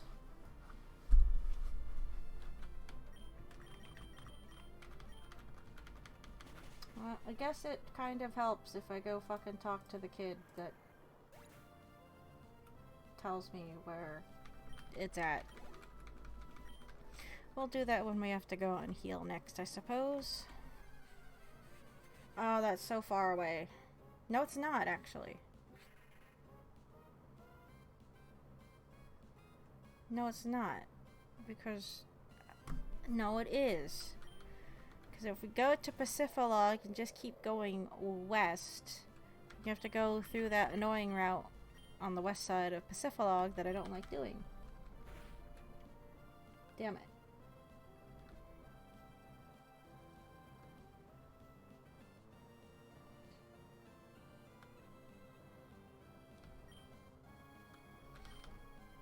Box and Ruby and Sapphire. When viewing a table of Pokemon, the Pokemon's friendship rating is listed along with other properties. Oh, that would have been nice. Is that not in Emerald? Did they not keep that in Emerald? That's annoying.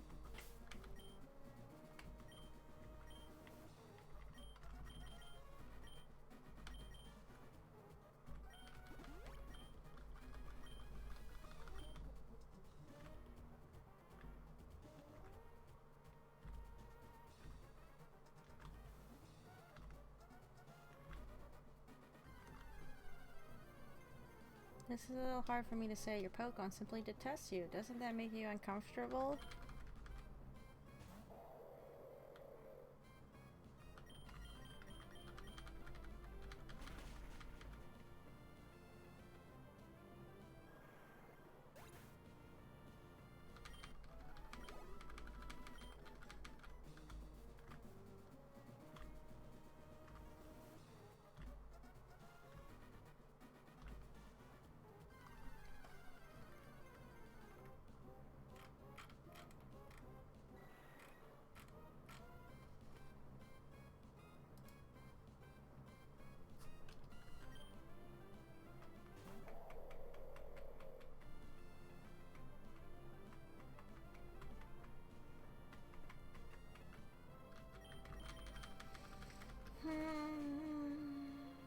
Oh, we can also do it if we use vitamins.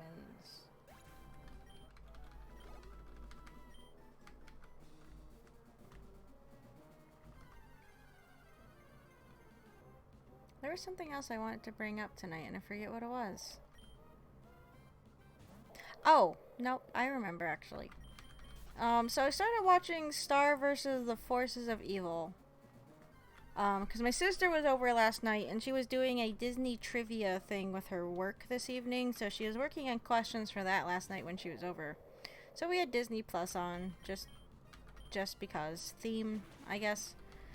And I figured I'd catch up on some shows on Disney Plus while I was already on there after she went to bed. Actually, no, I was still watching movies after she went to bed. So today, I was like, I'll watch something on Disney Plus instead of going onto Netflix and just rewatching an anime I've already seen.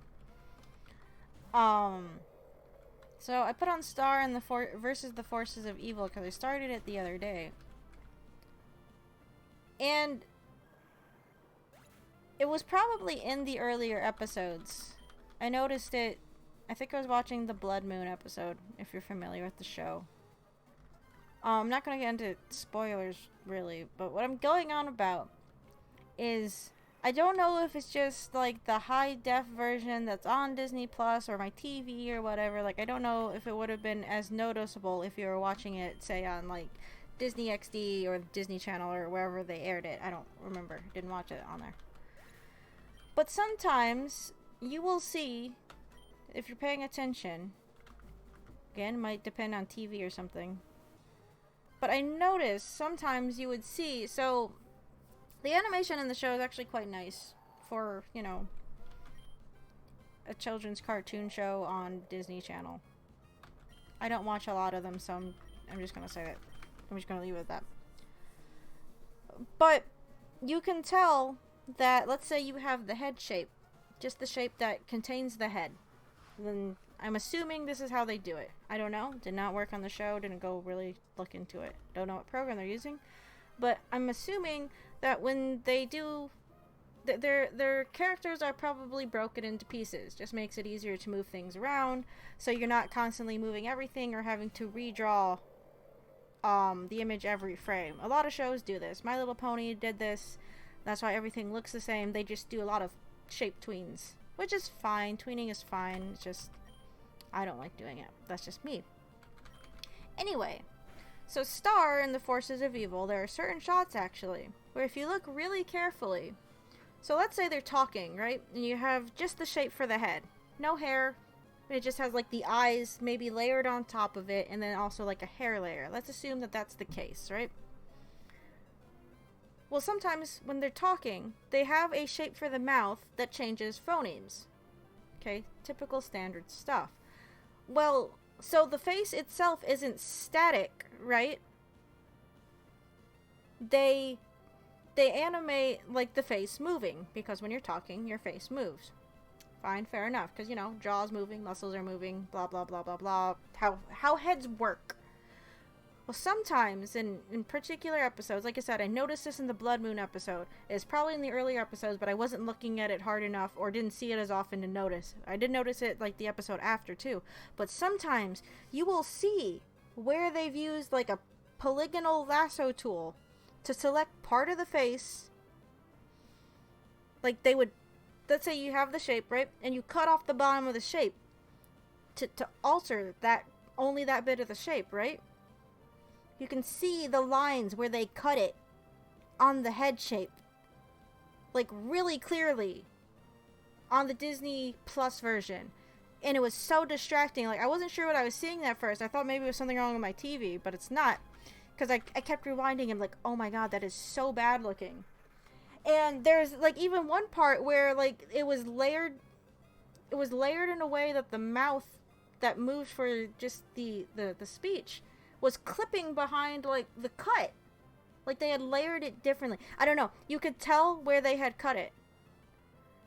And it was really noticeable. Sometimes also like Star wears her hair like up in a ponytail and she has like the little, you know, bits hanging down in front of her ears. Sometimes you would see like the little cut there too, so they can move that.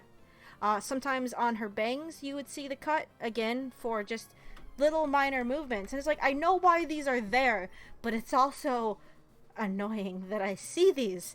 I shouldn't be seeing these. It was just driving me crazy. This happened like right before the stream. I was like, what is that? What is that? What is this line? And that's what it is. So if for whatever reason you're watching Star versus the Forces of Evil, say on Disney Plus, and you're just happening to stare at the TV really hard and you see it, you'll probably see it. And it's not just on Star. I've seen it on other characters too. Marco, I've seen it on him a few times. It just really depends on how they felt like breaking up the head in that particular scene, again, to animate it. I understand why it's there. It's just, it looks bad when you notice it. And that's one of the issues I have sometimes when it comes to, let's say, again, Hanna-Barbera did this in the old cartoons. The characters are made up of like little pieces that they would move, so it'd be consistent and they wouldn't have to, you know, do as much with it. Fine. South Park does the same thing, though they do it in Maya somehow. I'm not sure what their setup is in Maya, that how it works. They might just be using like shapes, because you can just make flat shapes in Maya, which is a 3D program. Maybe they animate it like that. I'm not sure. Don't know what their pipeline is. I'm interested to know. It'd be really cool. Besides the fact, but it's like, I know other shows do that. Family Guy does like the old Hanna-Barbera thing. They have obvious character models that have parts that they move. You know, it makes it easier. Fine, I get it. It's for TV. You need to make it easier, because drawing a frame out each time is time consuming. I understand that. That's why 3D animation is popular. You don't have to draw a frame out every time. But that's also why I don't like it at times. When you use, like... I get why they do it. I understand why they do it. And I'm not saying it can't be used well. But because you have that many moving parts, there's room for mistakes. Like, because sometimes you can also have, like, layering issues. Not saying that you can't have layering issues or frame issues, mind you, in 2D animation. There's plenty of places that we could go and pick that out on. It's just really distracting. It's like, I know why this line is here. I don't like that I can see that that line's there. But I know why it's there. And I don't, like... I don't know. It's just distracting. There are certain things sometimes that I'll cotton on to. I'm like, oh, now I can't fucking unsee it. It's kind of like when you're watching, let's say, a stop motion film, and you can tell either, like, what a line is there on the puppet model is for. It's like, oh, that line's there because instead of changing out the whole head with a different phoneme, they just change out that part or whatever. This doesn't always happen, but, you know, there's certain things that, you know, you kind of pick up on, and as soon as you do, it's like, Certain stop motion things, too, like in most Leica films. I'm not bashing on Leica.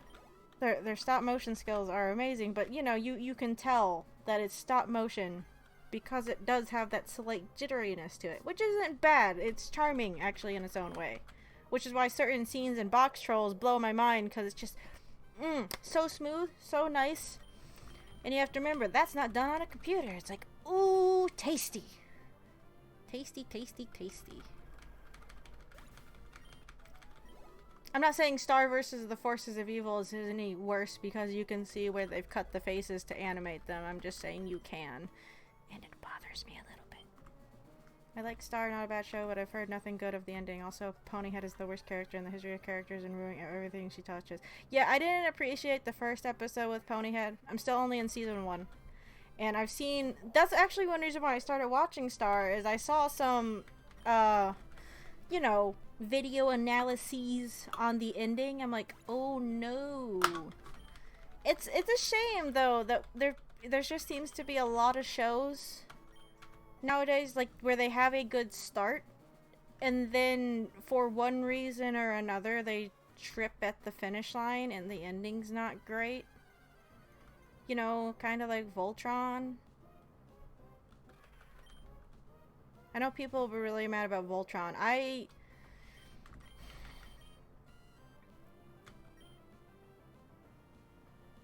can't say I was, like, that heavily invested in Voltron.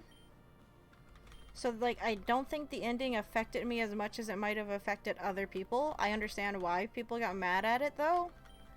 I know that one whole episode in, like, season 7, season 8, is very close to the end, where they get sucked into, like, you know, hyperdimensional god game show. That was stupid. I hated that whole episode. It's like, why are you doing this? Why are you basically doing the equivalent of a filler recap episode in the middle of season 7? I remember not liking that episode, like, at all. I don't remember if that episode happened when they were stuck out in space. I feel like it was. And then being stuck out in space pissed me off anyway, because that was another time, again, in season 7 or 8, where they had to reteach the team, hey, you guys are a team. Can you act like a team? It's like, can we stop teaching them how to be like a team? That's kind of, you know, the thing that they have to do. Like, they're constantly testing that relationship, and they're like, oh yeah, we are a team, we're so much stronger together than we are. It's like, yes, you've learned this lesson how many times? Can we stop learning this lesson? I get it, you guys are a team. Again, kind of the basis of the show. Can we stop doing it?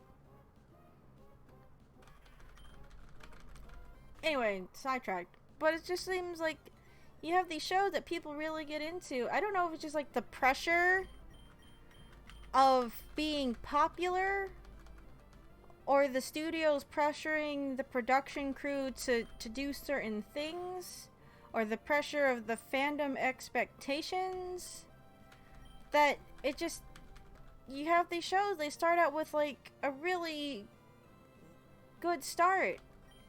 That was redundant. And then they just kind of fizzle out as they go. I want to say kind of like the same is true for Miraculous, especially with how often I complain about it, but it's like at least they're kind of, they've introduced some interesting concepts in the second half of season 3, and they have kind of progressed certain things further, and like that's nice. At least they made the decision that I said that they needed to fucking make, or else I was going to chuck something out the window. So they might be okay, but I think I saw, I didn't look into it because I didn't want to hear the bad news, I guess. I think I saw like a YouTube video saying that one of the original production studios for Miraculous is supposed to be pulling out, so it's like, oh great, is the animation quality going to go down? And for a 3D animated cartoon show, I don't think Miraculous doesn't look terrible. There are certain things, yes, I can pick on, but I understand why they're like that. And it's not even it doesn't have to do with the lip sync. I understand why if I'm watching it in English, the lip sync doesn't match up because it was made in France first. So that's not what I'm getting at, but it's like just some of the aspects in general when it comes to having to do 3D animation really fast for a TV release schedule. Yeah, they're gonna cut some corners, but at least it doesn't look entirely like garbage like Mickey Mouse Clubhouse, which I will never not rag on. I hate Mickey Mouse Clubhouse. But it's like, I hope that at least the rendering quality, it's decent for, again, TV cartoon level 3D. I hope it doesn't suffer. I hope some of the animation doesn't suffer more than it already has to, again, for the format that they're working for.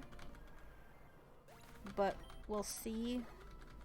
Again, I didn't fully look into the issue that was supposed to be happening.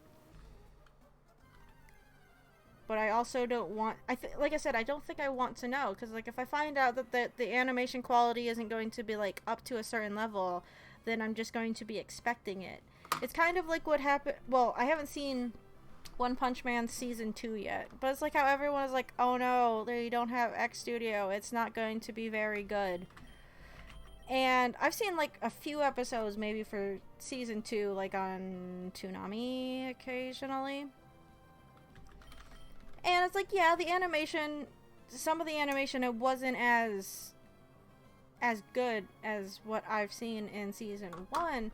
But I saw an article, I read an article, I actually read this article. They're like, yeah, the animation suffered a bit, but the writing was still really good. It's like, you can't just, you know, judge it based necessarily off the animation.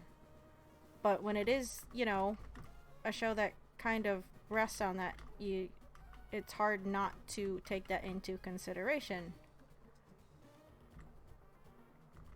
But if anything, the way One Punch Man came into being should be kind of proof that if you're judging it off the artwork and not paying attention to what's being written for the artwork, then that's part of the problem, and that lies with you not actually paying attention to what the writing's trying to say, I suppose. Which is why I like the argument when a movie looks pretty is used. I'm like, that's bullshit. Yeah, sure, X 3D movie looks great. We're just at that level where it's probably going to look good, especially if it's by, let's say, Disney. doesn't necessarily mean the story's going to be good. You can't judge it just based off if it's made by Pixar or if it looks really good.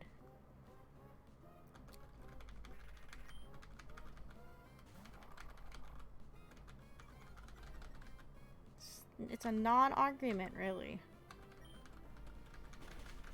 Sure, I guess you can judge them as a whole, but you can't just ignore one for the other. I mean, you can, but I wouldn't necessarily recommend it. It's like that entire thing with The Incredibles 2. I'm sure I brought this up, but I don't remember. I think it was like on a Your Movie Sucks video.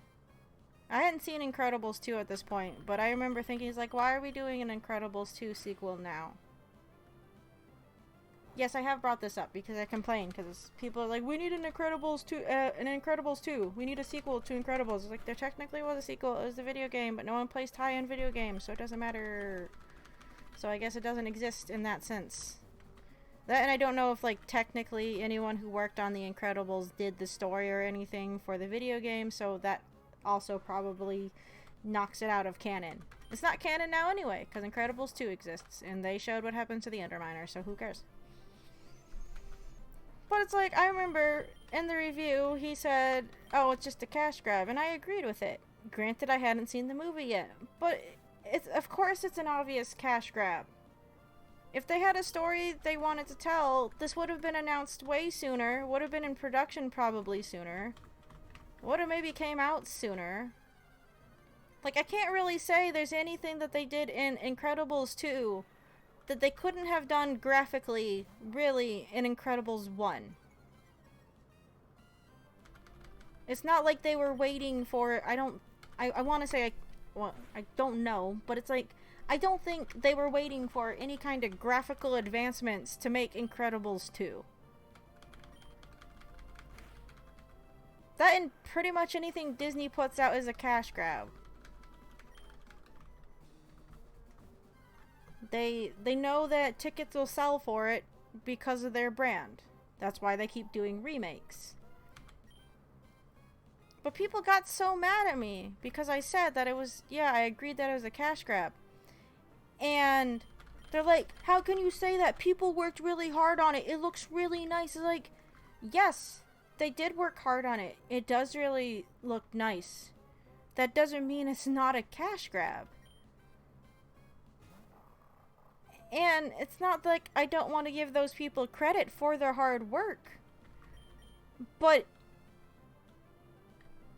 that doesn't... Lots of people work hard on lots of things. It doesn't mean it's perfect or it's great or it is exempt from criticism. I'm pretty sure Tommy Wiseau put a lot of work into The Room. People will claim that he didn't, but I'm pretty sure he put some kind of effort into it. And it's still bad. Granted, people still like it. But it's like... You can't just use the excuse, well, someone worked really hard on it, or it looks really good. Yeah, sure. You can still make a mediocre, subpar, bad, whatever thing. You still make good things, but even if you make good things, they can still be cash grabs.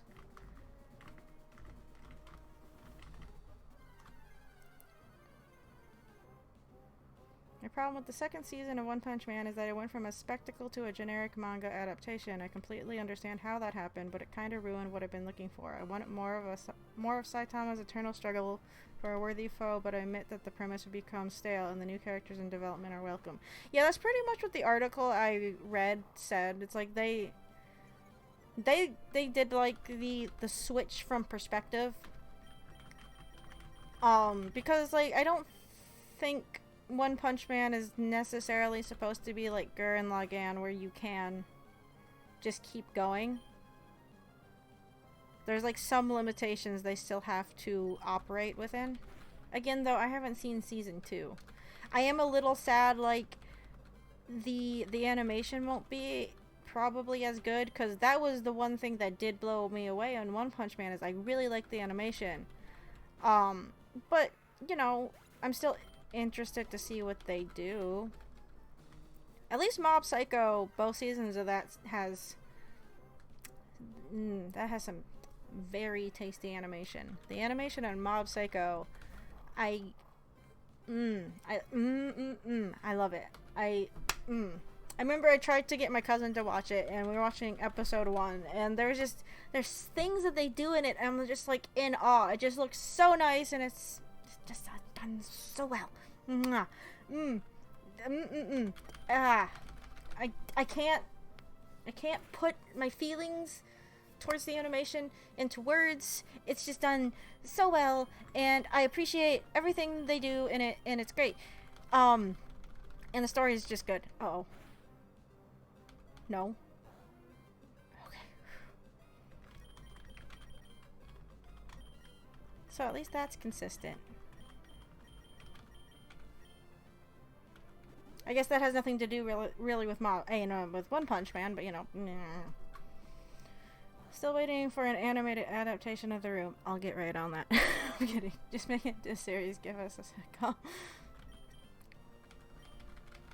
The animation is nowhere near as good as the first season, though there are a couple standout moments. Definitely watch it if you want to see more of the actual story.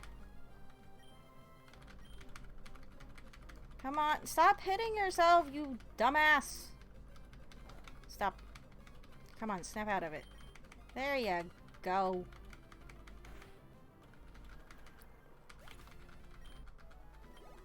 I don't just go into things for the animation. It's a plus. It is a plus. So, yeah, no, I have an interest in the story. I'd be fine just watching it for that. It's like, sure, I might lament it a little bit, but whichever.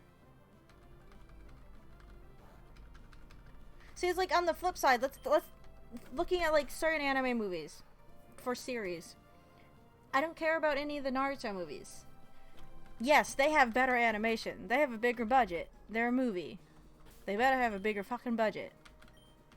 But the stories are inconsequential, and I don't care.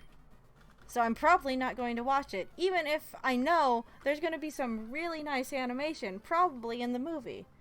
Because the story doesn't actually interest me. What's that?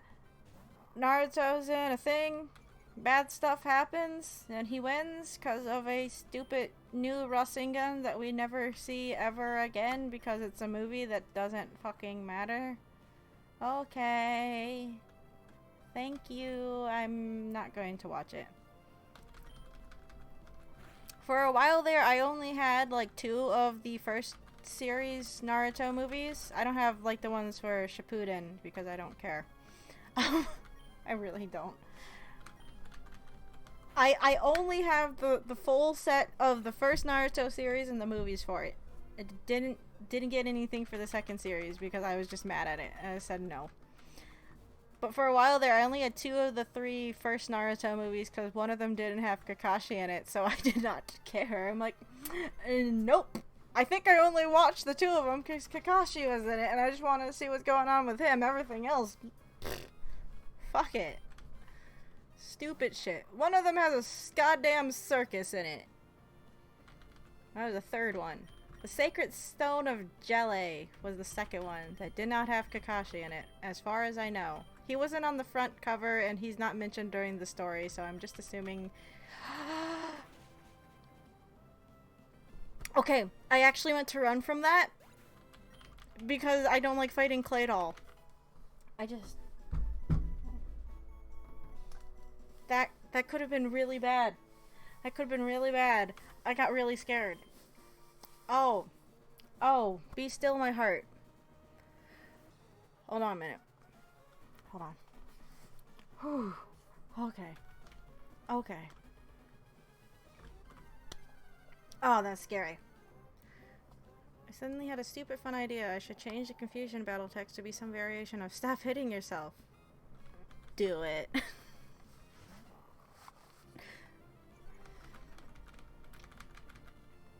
It'd be funnier if you could like randomize it, so so you could switch it between like the usual or the stop hitting yourself, or you could do like a version where it says the text but it's backwards because they're confused. You know, like in other games when when you have confusion and it just it reverses all the controls.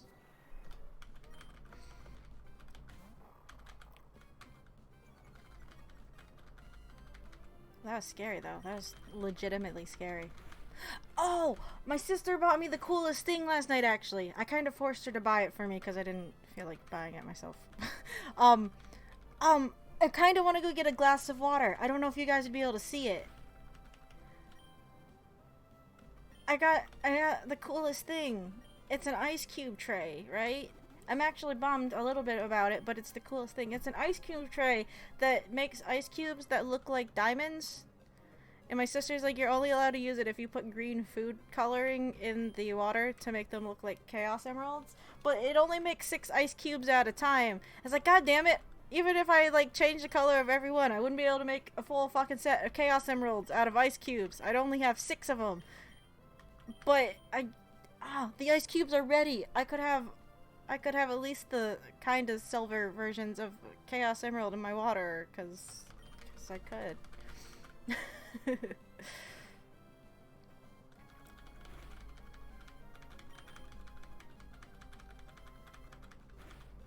I saw it when we were at Kroger and I needed it.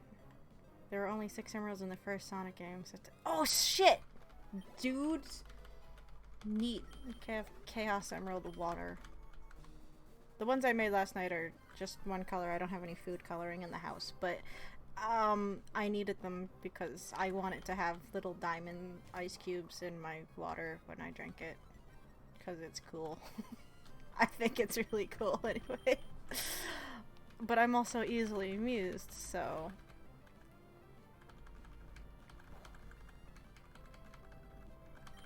I don't know, usually like those like novelty ice cube things I don't really care for. It's like, yeah, it's fine, but whatever. I don't need it. I mean, I've kind of always wanted, like, you know, a D21 or a Death Star one because those are fun. But it's like, I didn't really care about the silicone novelty ice cube trays. But I saw these and I'm like, I need them. I have a mighty need. And I had my sister buy them for me.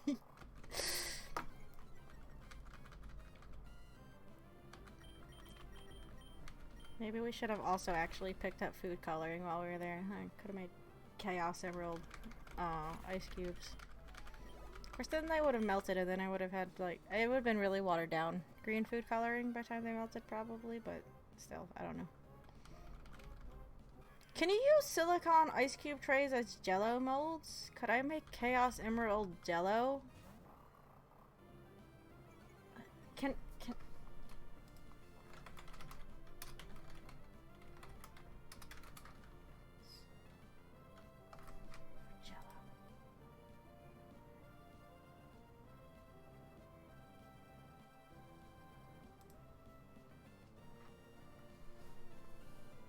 use the silicone mold for jello the same way you would use it for cake batter. I would not grease it though, just make sure it's on a cookie sheet or a plate first so you can move it to the refrigerator. I would also short the water by about a half a cup, so if the recipe calls for 2 cups of water, I'd add 1.5. Once the jello is set, fill a large bowl or the sink with warm water, set the mold in there halfway for a few seconds. It should come right out once you invert it on a plate. Don't leave it in warm water too long, the jello will melt. I could make Chaos Emerald Jellos!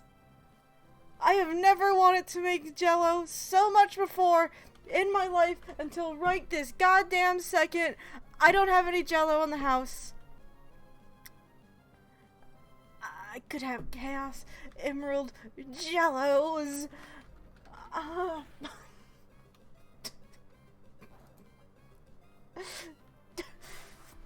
When do we get to see Super Forte artwork? The power of the Ice Cube Chaos Emeralds or being really tired because of dramatic transformation.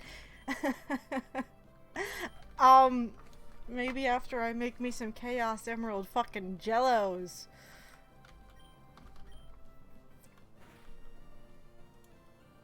That'd be great. I didn't even think about that. We're just thinking about dying water. Fuck the water. Jello. Ah.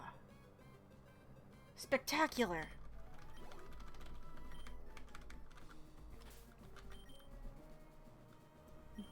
Best idea ever. Is this a good place to use gold at? Would that be a good... It has bite.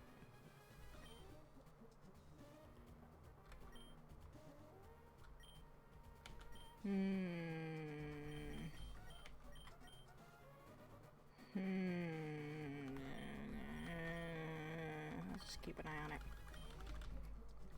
You always send it to a level beyond that of a normal dork. Congrats. That does sound pretty awesome, though. And make them then eat them with a straw to annoy people.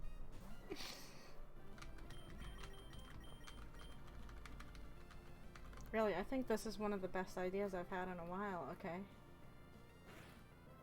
Everyone's making dummy Legos and shit like that. Fuck that noise! Do they not realize what they are missing?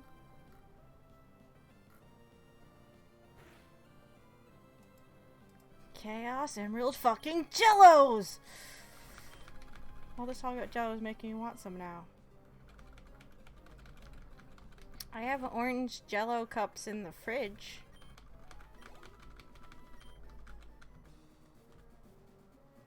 All I really eat actually is orange Jello. I like my orange Jello.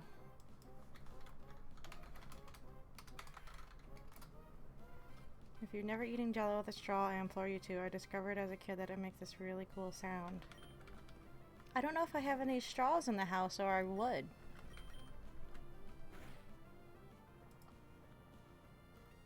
Okay, let's see.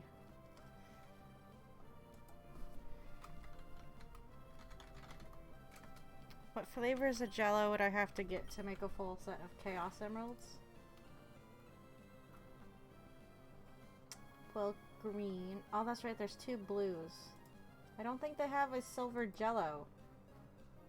Or a gray Jello.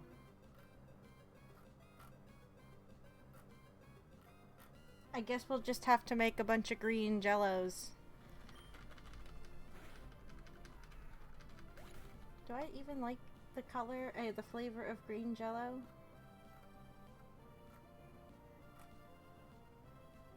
Oh, I could make Kool-Aid ice cubes. Those come in different colors. I can make Kool-Aid ice cubes. Chaos Emerald Kool-Aid ice cubes. Green was apple, right? You could just get flavorless Jello and dye them as needed. Oh, see what it'd take to flavor them too. Yeah, because I do like my orange Jello. Cherry's okay. Green Jello is lime, according to the Jello Gelatin Sampler Bundle Pack. Bacon flavored Jello win? No, thank you. I remember one time my mom got me like bacon flavored cake frosting. And it had like little bacon crumbs you could put on top of it afterwards. I don't know why she bought it for me. I never intended to use it. I don't know what happened to it. Probably got thrown away when my sister cleaned the kitchen. Your bacon flavored soda is pretty good. You know no one here believes that, right? Okay, well I don't believe that.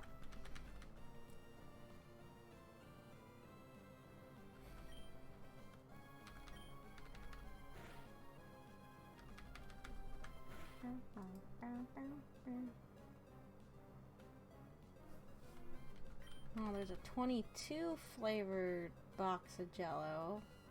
But again, they're all like yellow and orange and purples. The grape, it looks really pretty. Probably wouldn't eat it. But the purple Chaos Emerald isn't even that color of a purple. It's... If you mix two flavors of Jello, does that also mix their colors, or is that not how Jello works? I've only ever made like one flavor of Jello. I tried that. Can't be worse than durian candy. Yeah, I willingly tried that. Wait, bacon flavored soda? The Tretsu drank a whole one the other day and said he would not. No. It was an adventure to see his messages. There's Jolly Rancher Jellos.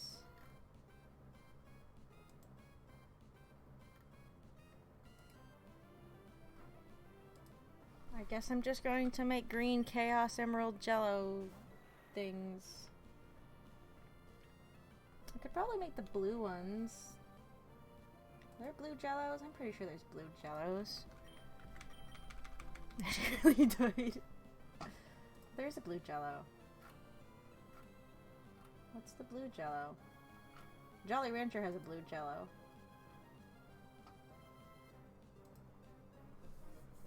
Berry blue is the blue one, but it's a light blue.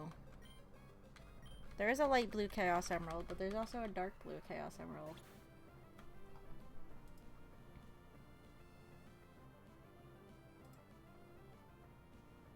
Oh, there's lime and melon infusion is a lighter green Jello too.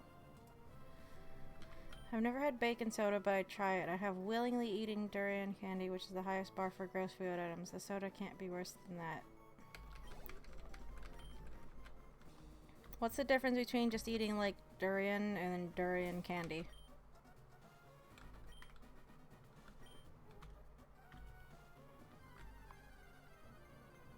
My dad would probably eat something like that though.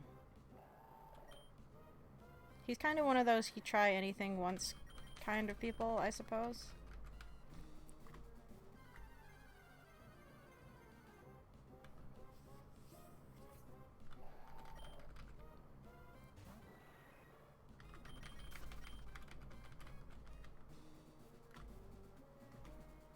I'm not that adventurous with food, so I would not.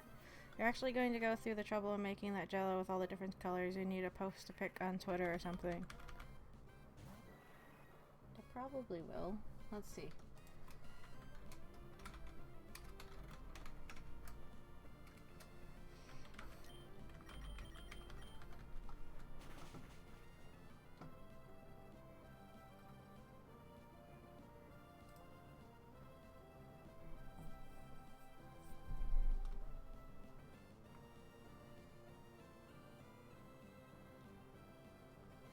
Say, if I can get some clear Jello, just dye it and get a flavor for it that doesn't change the color, I will just make colored Jellos that all taste like orange Jello.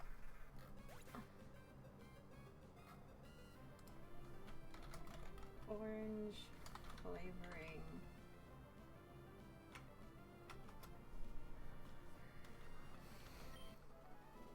That's a good question. The candy smelled horrible. The smell permeated throughout the entire house I was at. We all had to open the windows in mid-December, and I'd say it tasted like old garlic and cat urine.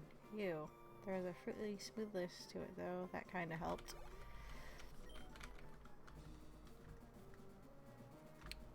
I don't actually like a lot of... Now, durian's totally different, but when it comes to more, like, tropical fruit flavors... More exotic tropical fruit flavors when it comes to candy. Can't say that I care for them, even though when I was younger, even now my dad would bring back, you know, has anyone have like those like Asian jelly cups that are like flavors like, you know, mango and lychee and stuff like that? He'd bring those back. It's like, I guess I didn't mind them much as a kid, but like as an adult, they're just too much for me. I remember we also got like weird... what was it, like pineapple something toothpaste or something when we were over there? And I remember not being a fan of that. It was some weird flavor toothpaste. Wait, how do you know what cat urine is like? I have 2 cats, dude. I know what the urine smells like, and smell is a huge part of taste.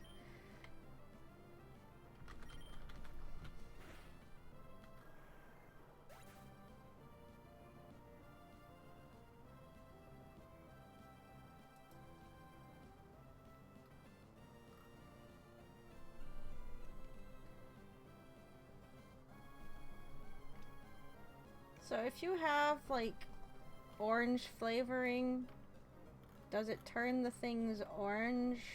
Or is it like a clear flavoring?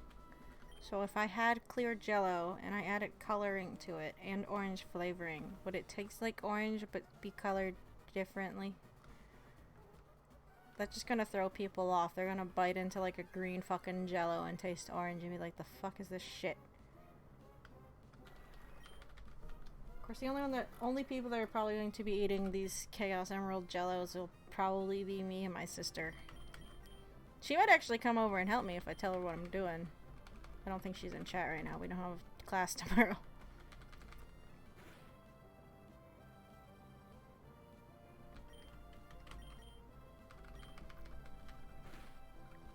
The only kind of like flavoring thing I've used in cooking is like vanilla.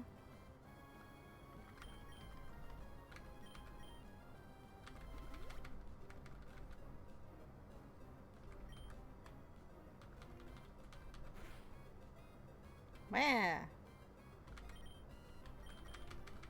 I can do that too.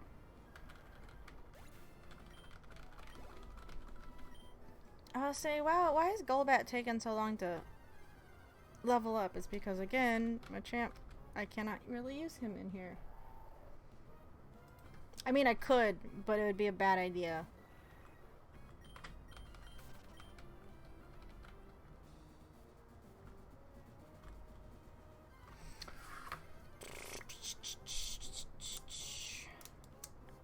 It's actually a little bad that we are spending time with Golbat.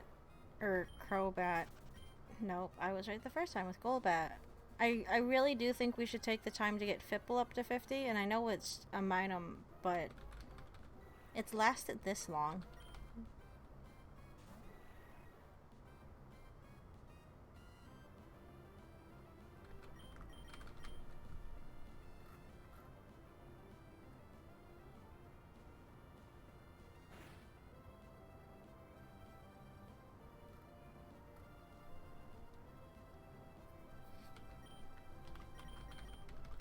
Talk of sweet things makes you want an Italian hot chocolate. I think I'm gonna make one for myself tomorrow morning. Now that's a drink. What is the difference between, well, an American hot chocolate and an Italian hot chocolate? All I have are hot cocoa packets. Pizza.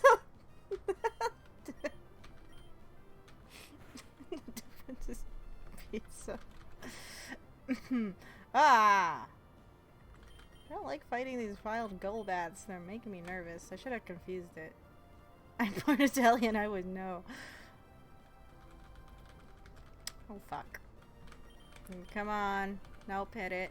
There you go.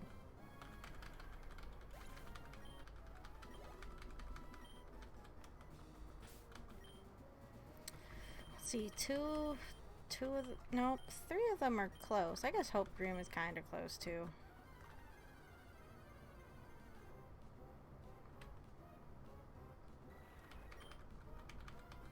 I was bummed out. My mom got me like this little bag of chocolate Santas. They were in my stocking for Christmas. And they're milk chocolate Santas that you're supposed to put in, you know, warm milk to make a hot chocolate. And at first I was just eating them. I'm like, oh, these are tasty. It's like, oh, I should actually warm up milk and put them in it and make hot chocolate. And it was disappointing because it wasn't, like I don't know if I just didn't warm the milk up enough or something. But they didn't melt all that much. And it's like, man, it would have just been better if I just ate these and just drank it with cold milk. I was so sad. Because it was good chocolate. Should have just ate the chocolate. But no, I insisted on putting it in fucking warm milk. And then it was a subpar hot chocolate. And I was sad. I went to a coffee shop like a while ago and I got a hot chocolate. And I was so bummed. Like they used too much milk in it. Like it barely tasted like hot chocolate. It was more like warm milk with a hint of chocolate in it. It's like, I need chocolate in my hot chocolate. God damn it. It's thickened with flour or cornstarch, not to like pudding consistency. That's if you let it sit too long, but just a thicker drink. I like it a lot. Also good for me since I'm a dark chocolate guy. Prefer a less sweet drink.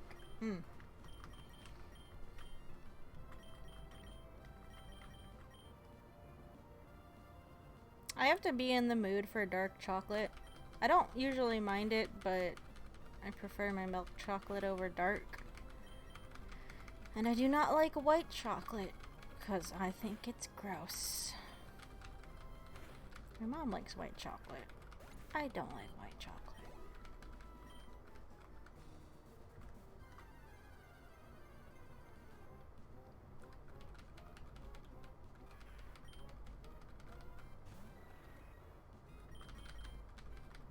always makes me mad when I go to some of the chocolate places around here, like right after the holidays. And we never go early enough for any of the sales chocolate to be still milk chocolate, so they just have like heaps upon heaps of dark and white chocolate things left over. It's like, I don't want any of these.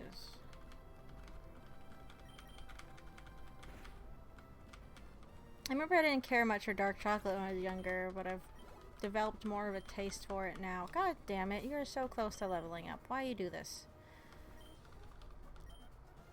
Does Pacific have a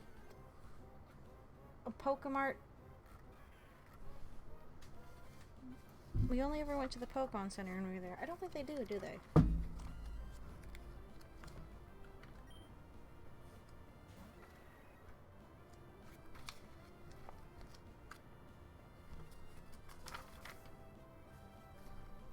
Nope.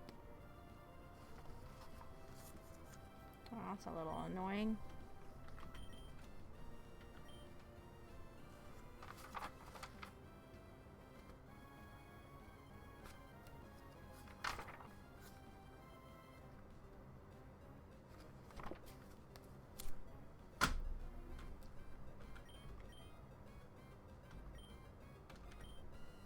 I developed a taste for dark chocolate pretty recently in my life. Wasn't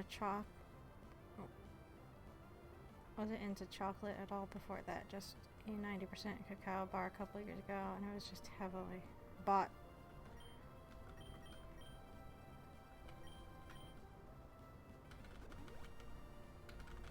No, I like my sweeter stuff, I'm afraid. I gotta say, why is it warm in here, but the heater just came on? I have my heater actually up a little bit too high, but it was really, like, bitter cold a few days ago, and then it was warm enough, I think, the other day to rain, and I was like, oh, thank you, Michigan. Thank you.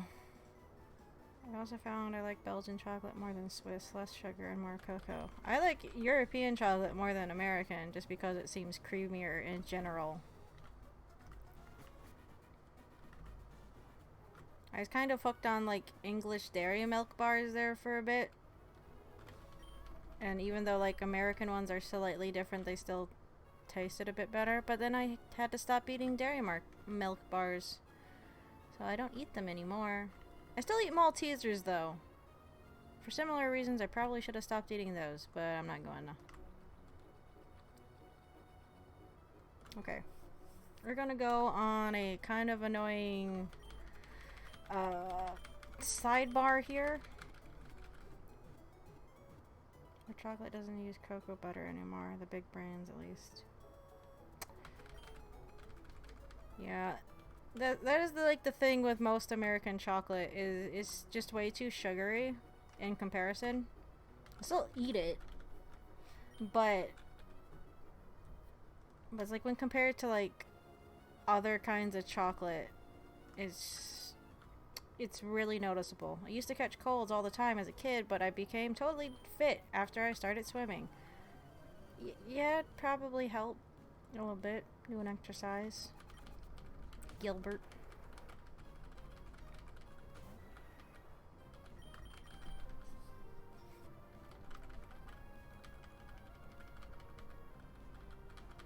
Should probably actually use a champ down this route. We're gonna go check on Golbat's friendship, and then we'll just fly back instead of taking the long way back. But again, we do have the trainers on this route. I figured we can come take care of real quick.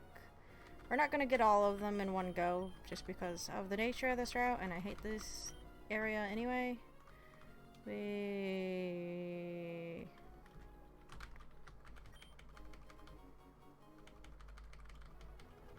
Well, we got a rare candy. That might be useful.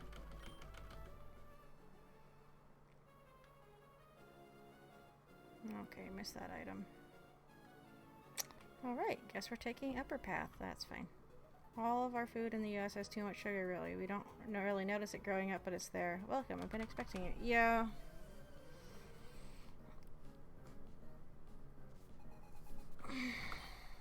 Oop. Sorry. What did I press? Didn't mean to do that.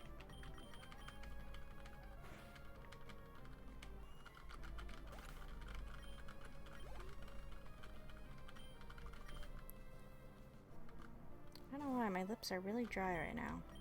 I probably actually should have got a water when I mentioned water. Probably would have helped with that. Just a tiny bit, anyway. Fucking poison me, asshole. Did it do that last turn and I wasn't paying attention again? Yeah, it probably did. Or did it? No, Cedra doesn't have poison point. That's an ability, right? I don't fucking remember.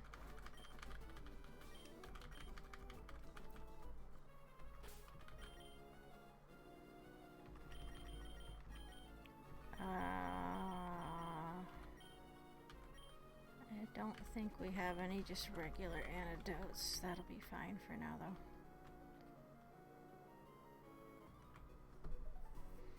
My love disc are looking for a fun match. Will you join? Oh, yeah, just love disc. You're not even. Why are you here? Actually, no, it's fine. As long as she has love disc and not like Wobbuffets. Water Wobbuffets. I hate Wobbuffet.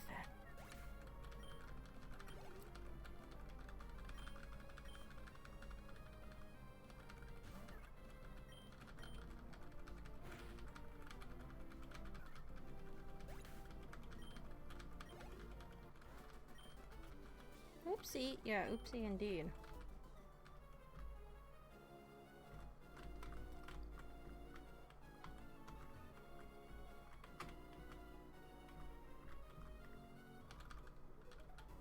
Even those Pokemon that can swim are carried along by the rapid currents. They sure are, which is why this route sucks.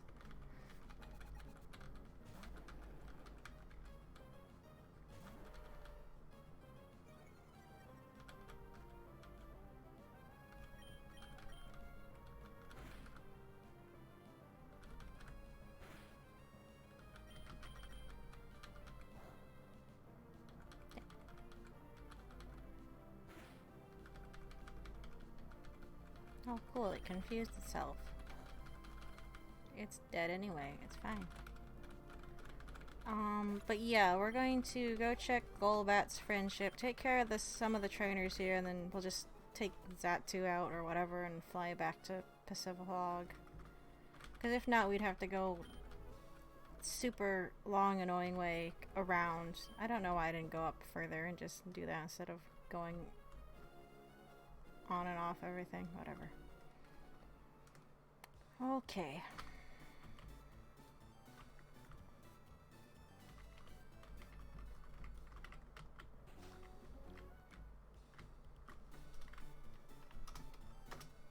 Damn it.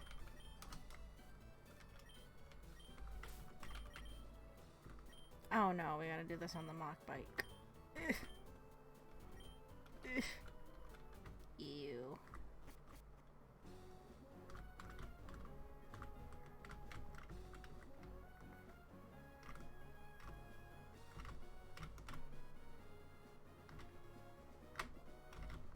Damn it. Asshole.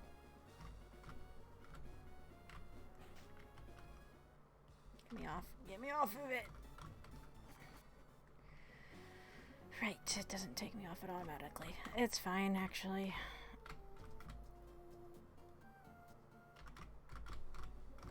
Damn it.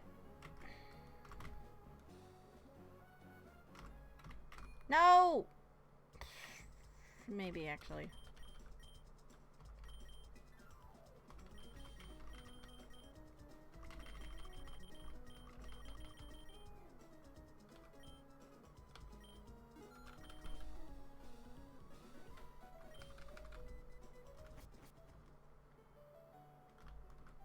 Oh wait, this is the town I need it. Where does this kid live? Nope. I don't think it's in Wally's house, is it? Is it the little house he's in?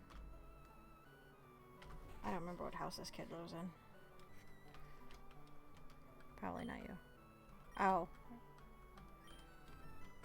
Nope, it was her. Okay, I was thinking of someone else. Check this Pokemon, please. I liked it at least how in Sword and Shield, instead of it being the first Pokemon in your party, they'll actually let you choose which Pokemon. It likes you quite a lot. It seems to want to be babied a little. Okay, and that means...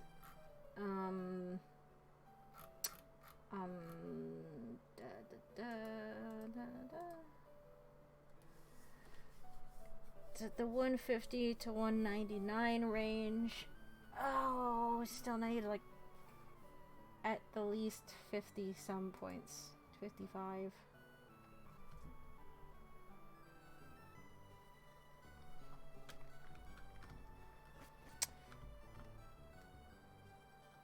I mean, I guess it's getting there. Where am I going? We are not running all the way back. I lied. I didn't lie. I said we weren't. I don't know why I said I lied.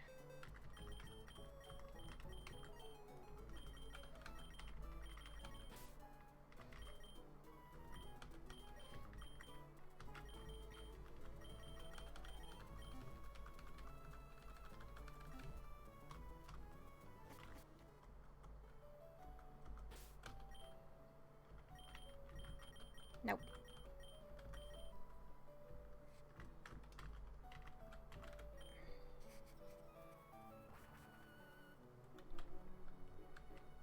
Okay.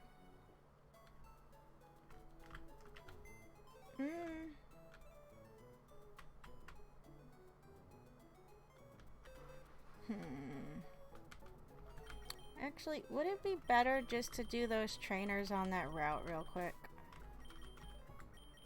You have to fly back each time. But, oh, no, you don't belong here. But Machamp is close to 50 anyways, so we can always just swap them out for Xatu and just not use Xatu so we don't have to keep going into the box. Okay, yeah, we're just gonna do that. It's just finding a route through here.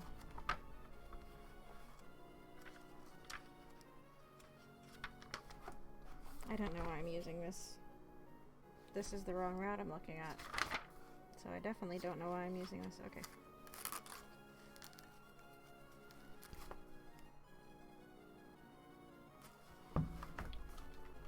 Go south-ish first. Oh. Okay.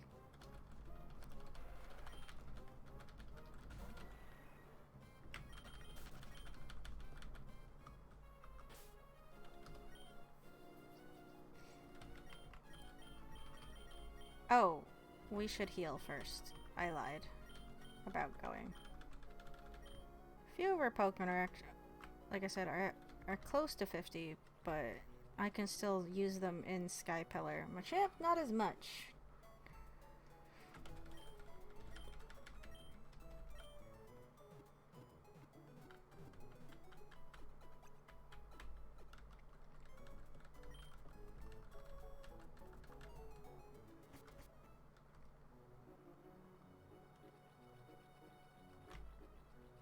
I know we can't use it yet. I still need to figure out who I'm going to teach Waterfall to, though.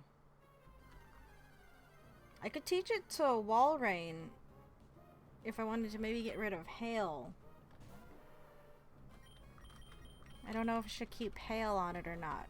What do you guys think? Should we keep Hail or just teach it Waterfall? It knows Body Slam, Aurora Beam, and Ice Beam right now. Win or lose, you'll never know until you try. Well, I only have one option, technically, when I face people in this game, so... Oh shit, that's right, we gotta face Wally at one point, too. Uh-oh. That might be a problem. I forgot about Wally. Because he's not constantly popping up every 2 fucking minutes. This guy's not gonna give me a lot. That's good. Meaning that's annoying. Okay.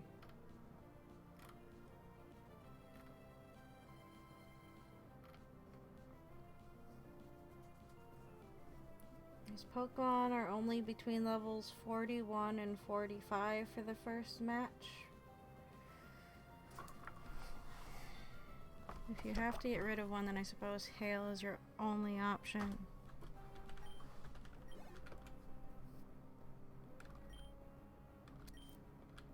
I mean, Sharpedo could learn it, but he already knows Surf and Dive. And I don't want to, you know, just give him technically everything that I need like that.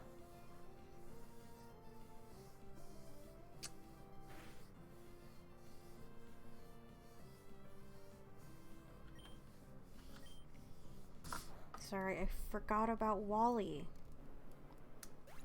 See, Wally goes here. At level 50, I think we should be okay for Wally. Because you don't face him until the end of the Victory Road, right? So we should have, hopefully, kind of maybe a few levels on some of our Pokemon under our belt by that point. I'd imagine. Well, the thing about Hail, it's like, yeah, it'll give us a little damage in between turns, but it only lasts for so long, and I have to waste a whole turn setting it up anyway, so I don't know if it's... I mean, yeah, I guess it's kind of useful, but... Because I don't think any of our non-water types can learn, Waterfall.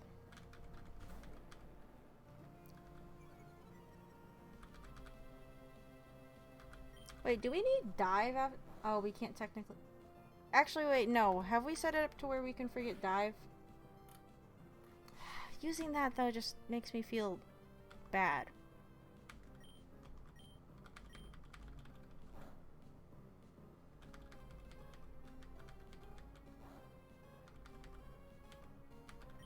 Like, I don't...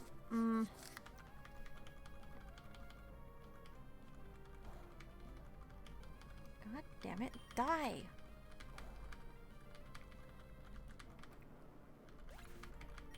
Oh man, I knew I was only battling with him. I should have put the amulet coin back on him. God damn it. Oh well. Let's see. Wally has an Altaria, a Delcatty, a Roselia, Gardevoir, and Magneton. Altaria we technically have a counter for. Delcatty we have Machamp. Roselia. Grass Poison.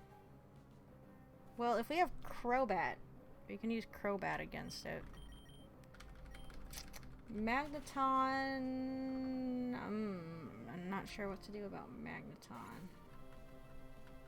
Gardevoir, we have Mightyena.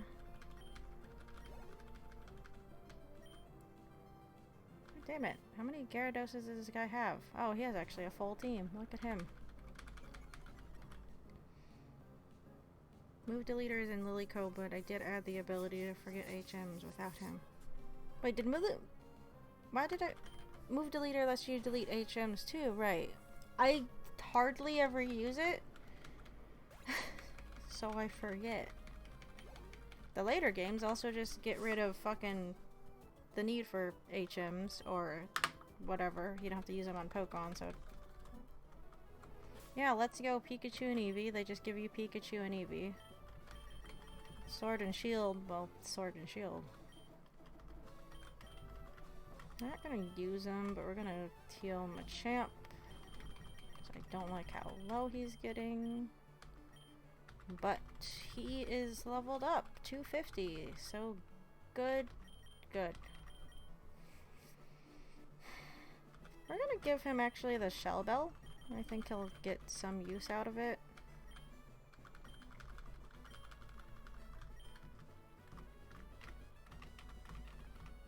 But yeah, do we need Dive to get through the rest of the game, really?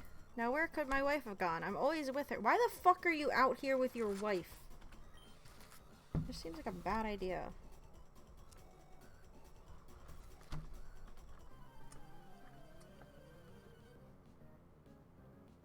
No, because we don't need to dive in the Victory Road, and we don't need it going up to it. We just need it to get out of Sutopolis. But once we're out of Sutopolis, we can just abandon it, right? Dive. Also, I just realized that this book still has its price tag on it. It was $12.99 back in the day. I wish strategy guides are still that cheap. Dive is very underutilized. It's sad. I didn't really realize how little they have you use it until right now. But yeah, I'm not sure what to do about this Magneton.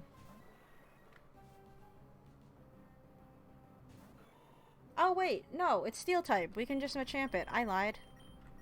I'm an idiot. I'm sorry.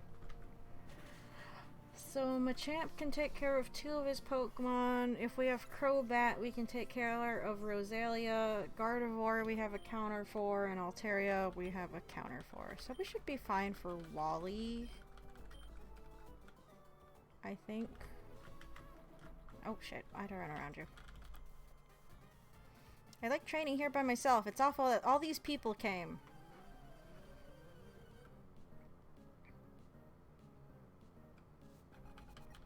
Maybe it's just because you see all of the like rushing current tiles, but I never liked just the aesthetics of this route. Like, I wouldn't want to hang out here. I don't know, I don't I don't like these set of routes. They're crap.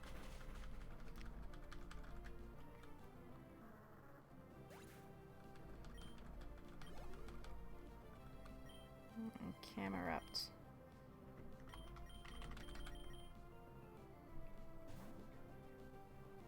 Yeah, you either. Yeah, they're not very visually pleasant to look at. I don't remember like what this route looked like in the remakes even. But it's like I never spent much time here. And I remember being frustrated at trying to get to the sealed chamber or whatever it was. Okay, I won't complain about other people being here. Okay, good for you. Ah! Actually, I can't get mad. This is our first call of the whole stream. I'm not reading it. I don't know why I was going to. I said I was not doing that anymore. I'm always with my husband, but I can win even without him. Well, good for you, ma'am.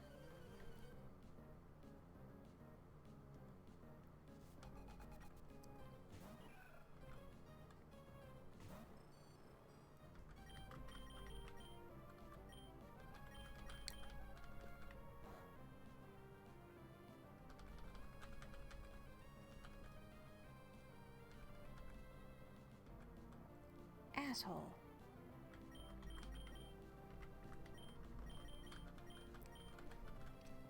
I forgot the remakes were a thing. I like the remakes. They were fun. And they were pretty looking. I mean, I want to say they didn't really add anything new, but they had that whole thing with the meteor and dimensional travel and shit like that. I'm like, ah, okay. I guess you raised the stakes a little more than they were, sort of.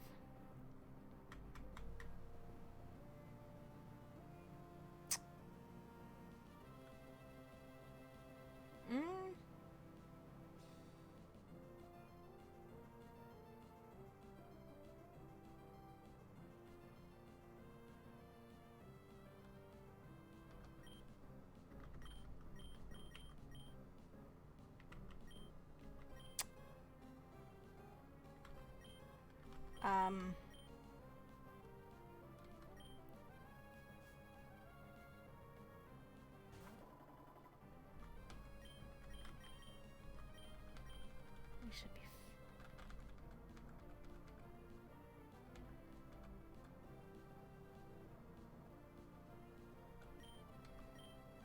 Oh, please hit.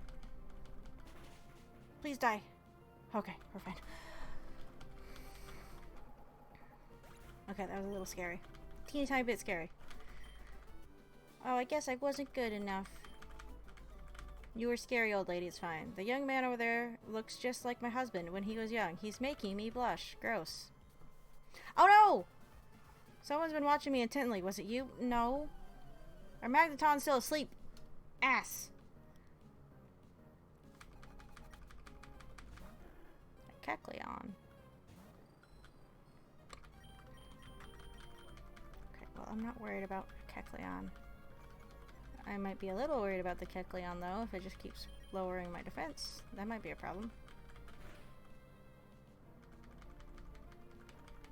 Okay, never mind. It's not a problem. It's a Kecleon. I don't know why I was worried.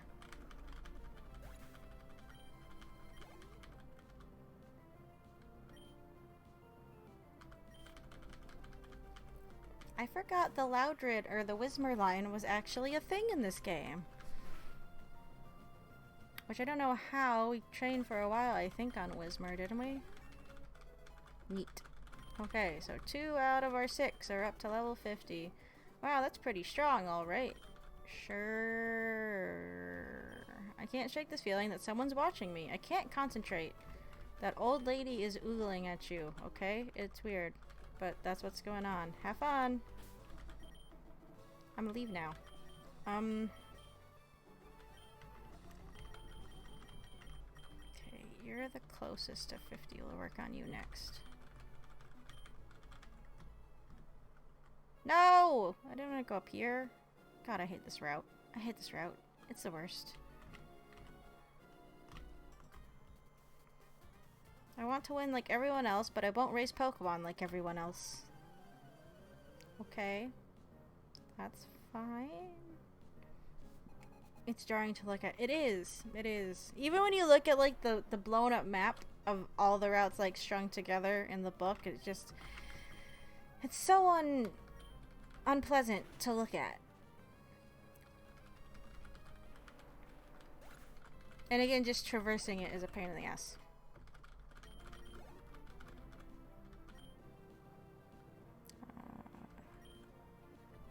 Ludicolo.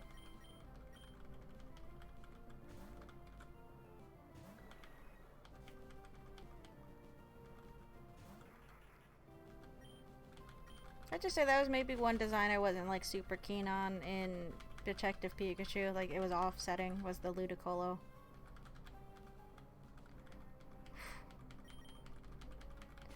I forgot that Earthquake wouldn't affect me. I still got scared. Whatever, that's fine. Darn it, my way is still too slack. Okay, bye.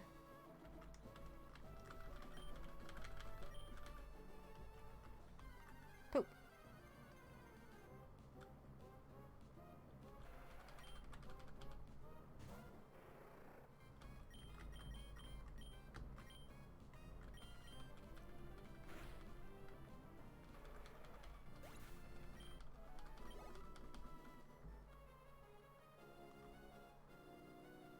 Yeah, especially when you're going fast along like this area, like you just...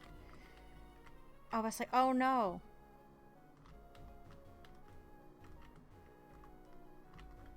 Oh no, I want to go over there. I'll go up there. Can I get up there from here? I don't think I can, actually.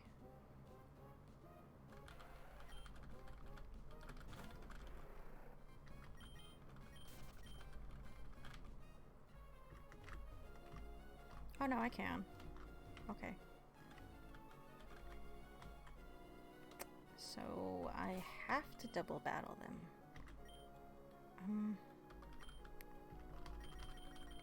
Cause we're gonna save.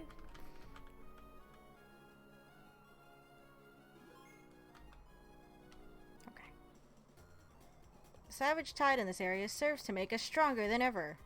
Sure. Can your Pokemon dodge or lightning quick attacks? Maybe. They will if they have to, I guess. Oh, Bagon and a Magnetric.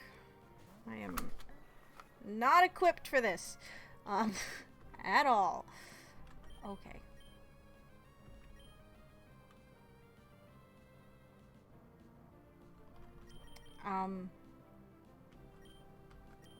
This... he doesn't need levels, though.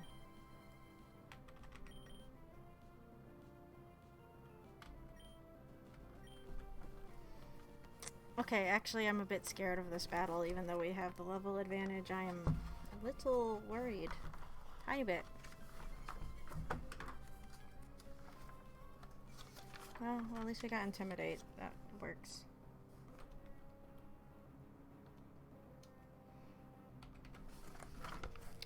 Where are we? Huh, the book here is only showing one person in this spot. At least in Ruby and Sapphire.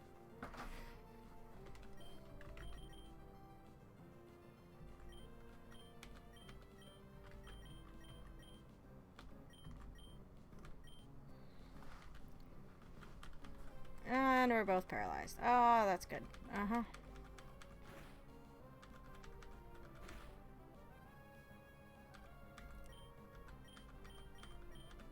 Oops.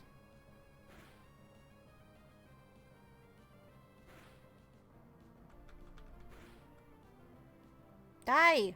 Just die! Didn't die. Kill this thing, please. I will actually... Where is that full restore? We'll get more later. I'm not worried. No. Yes. Yes, I'll use it. It's fine. Why didn't you dodge?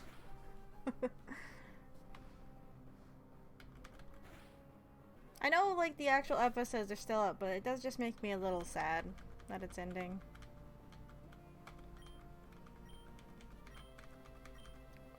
Like, just a tiny bit. No, no, there.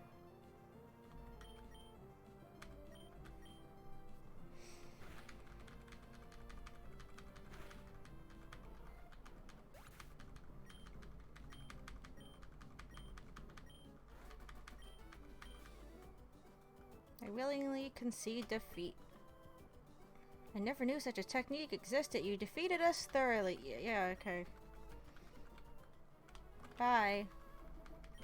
There's a person actually directly north of here, but we can't get up there, so... I think we're at the end of the route, right? God damn it! So...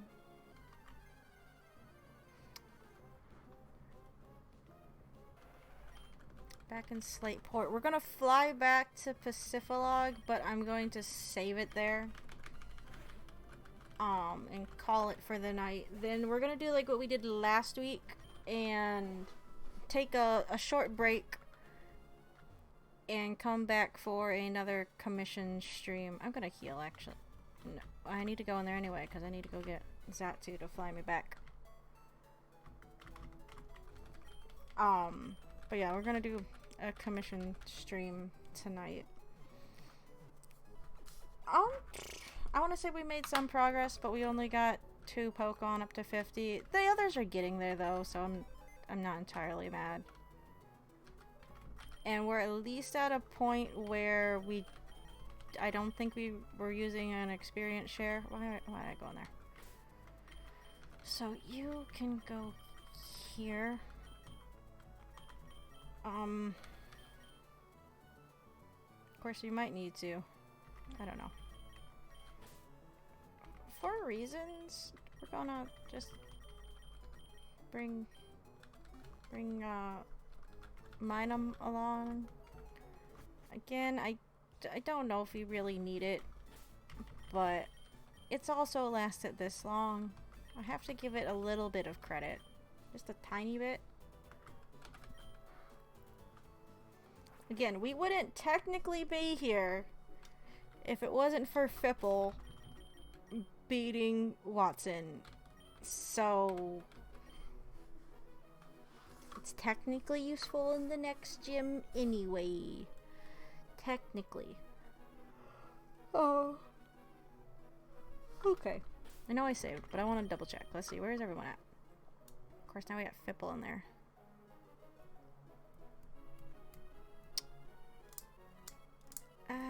I mean, we'll get there eventually. Anyway, why did I close that? That's gonna be it for tonight. Thank you guys for tuning in for more grinding. Unfortunately, that's what we're gonna be doing next week. And again, no Psychonaut stream Friday because of reasons. I will, like I said, make a tweet about it on Friday in case anyone forgets. Or I forget. I don't know. I'm pretty sure I'll realize when I'm not here at 8 o'clock that I'm not doing a stream. But you never know. Who knows with me. Anyway. Yeah. That's pretty much it. So I will talk to you guys later. Okie dokie. Bye.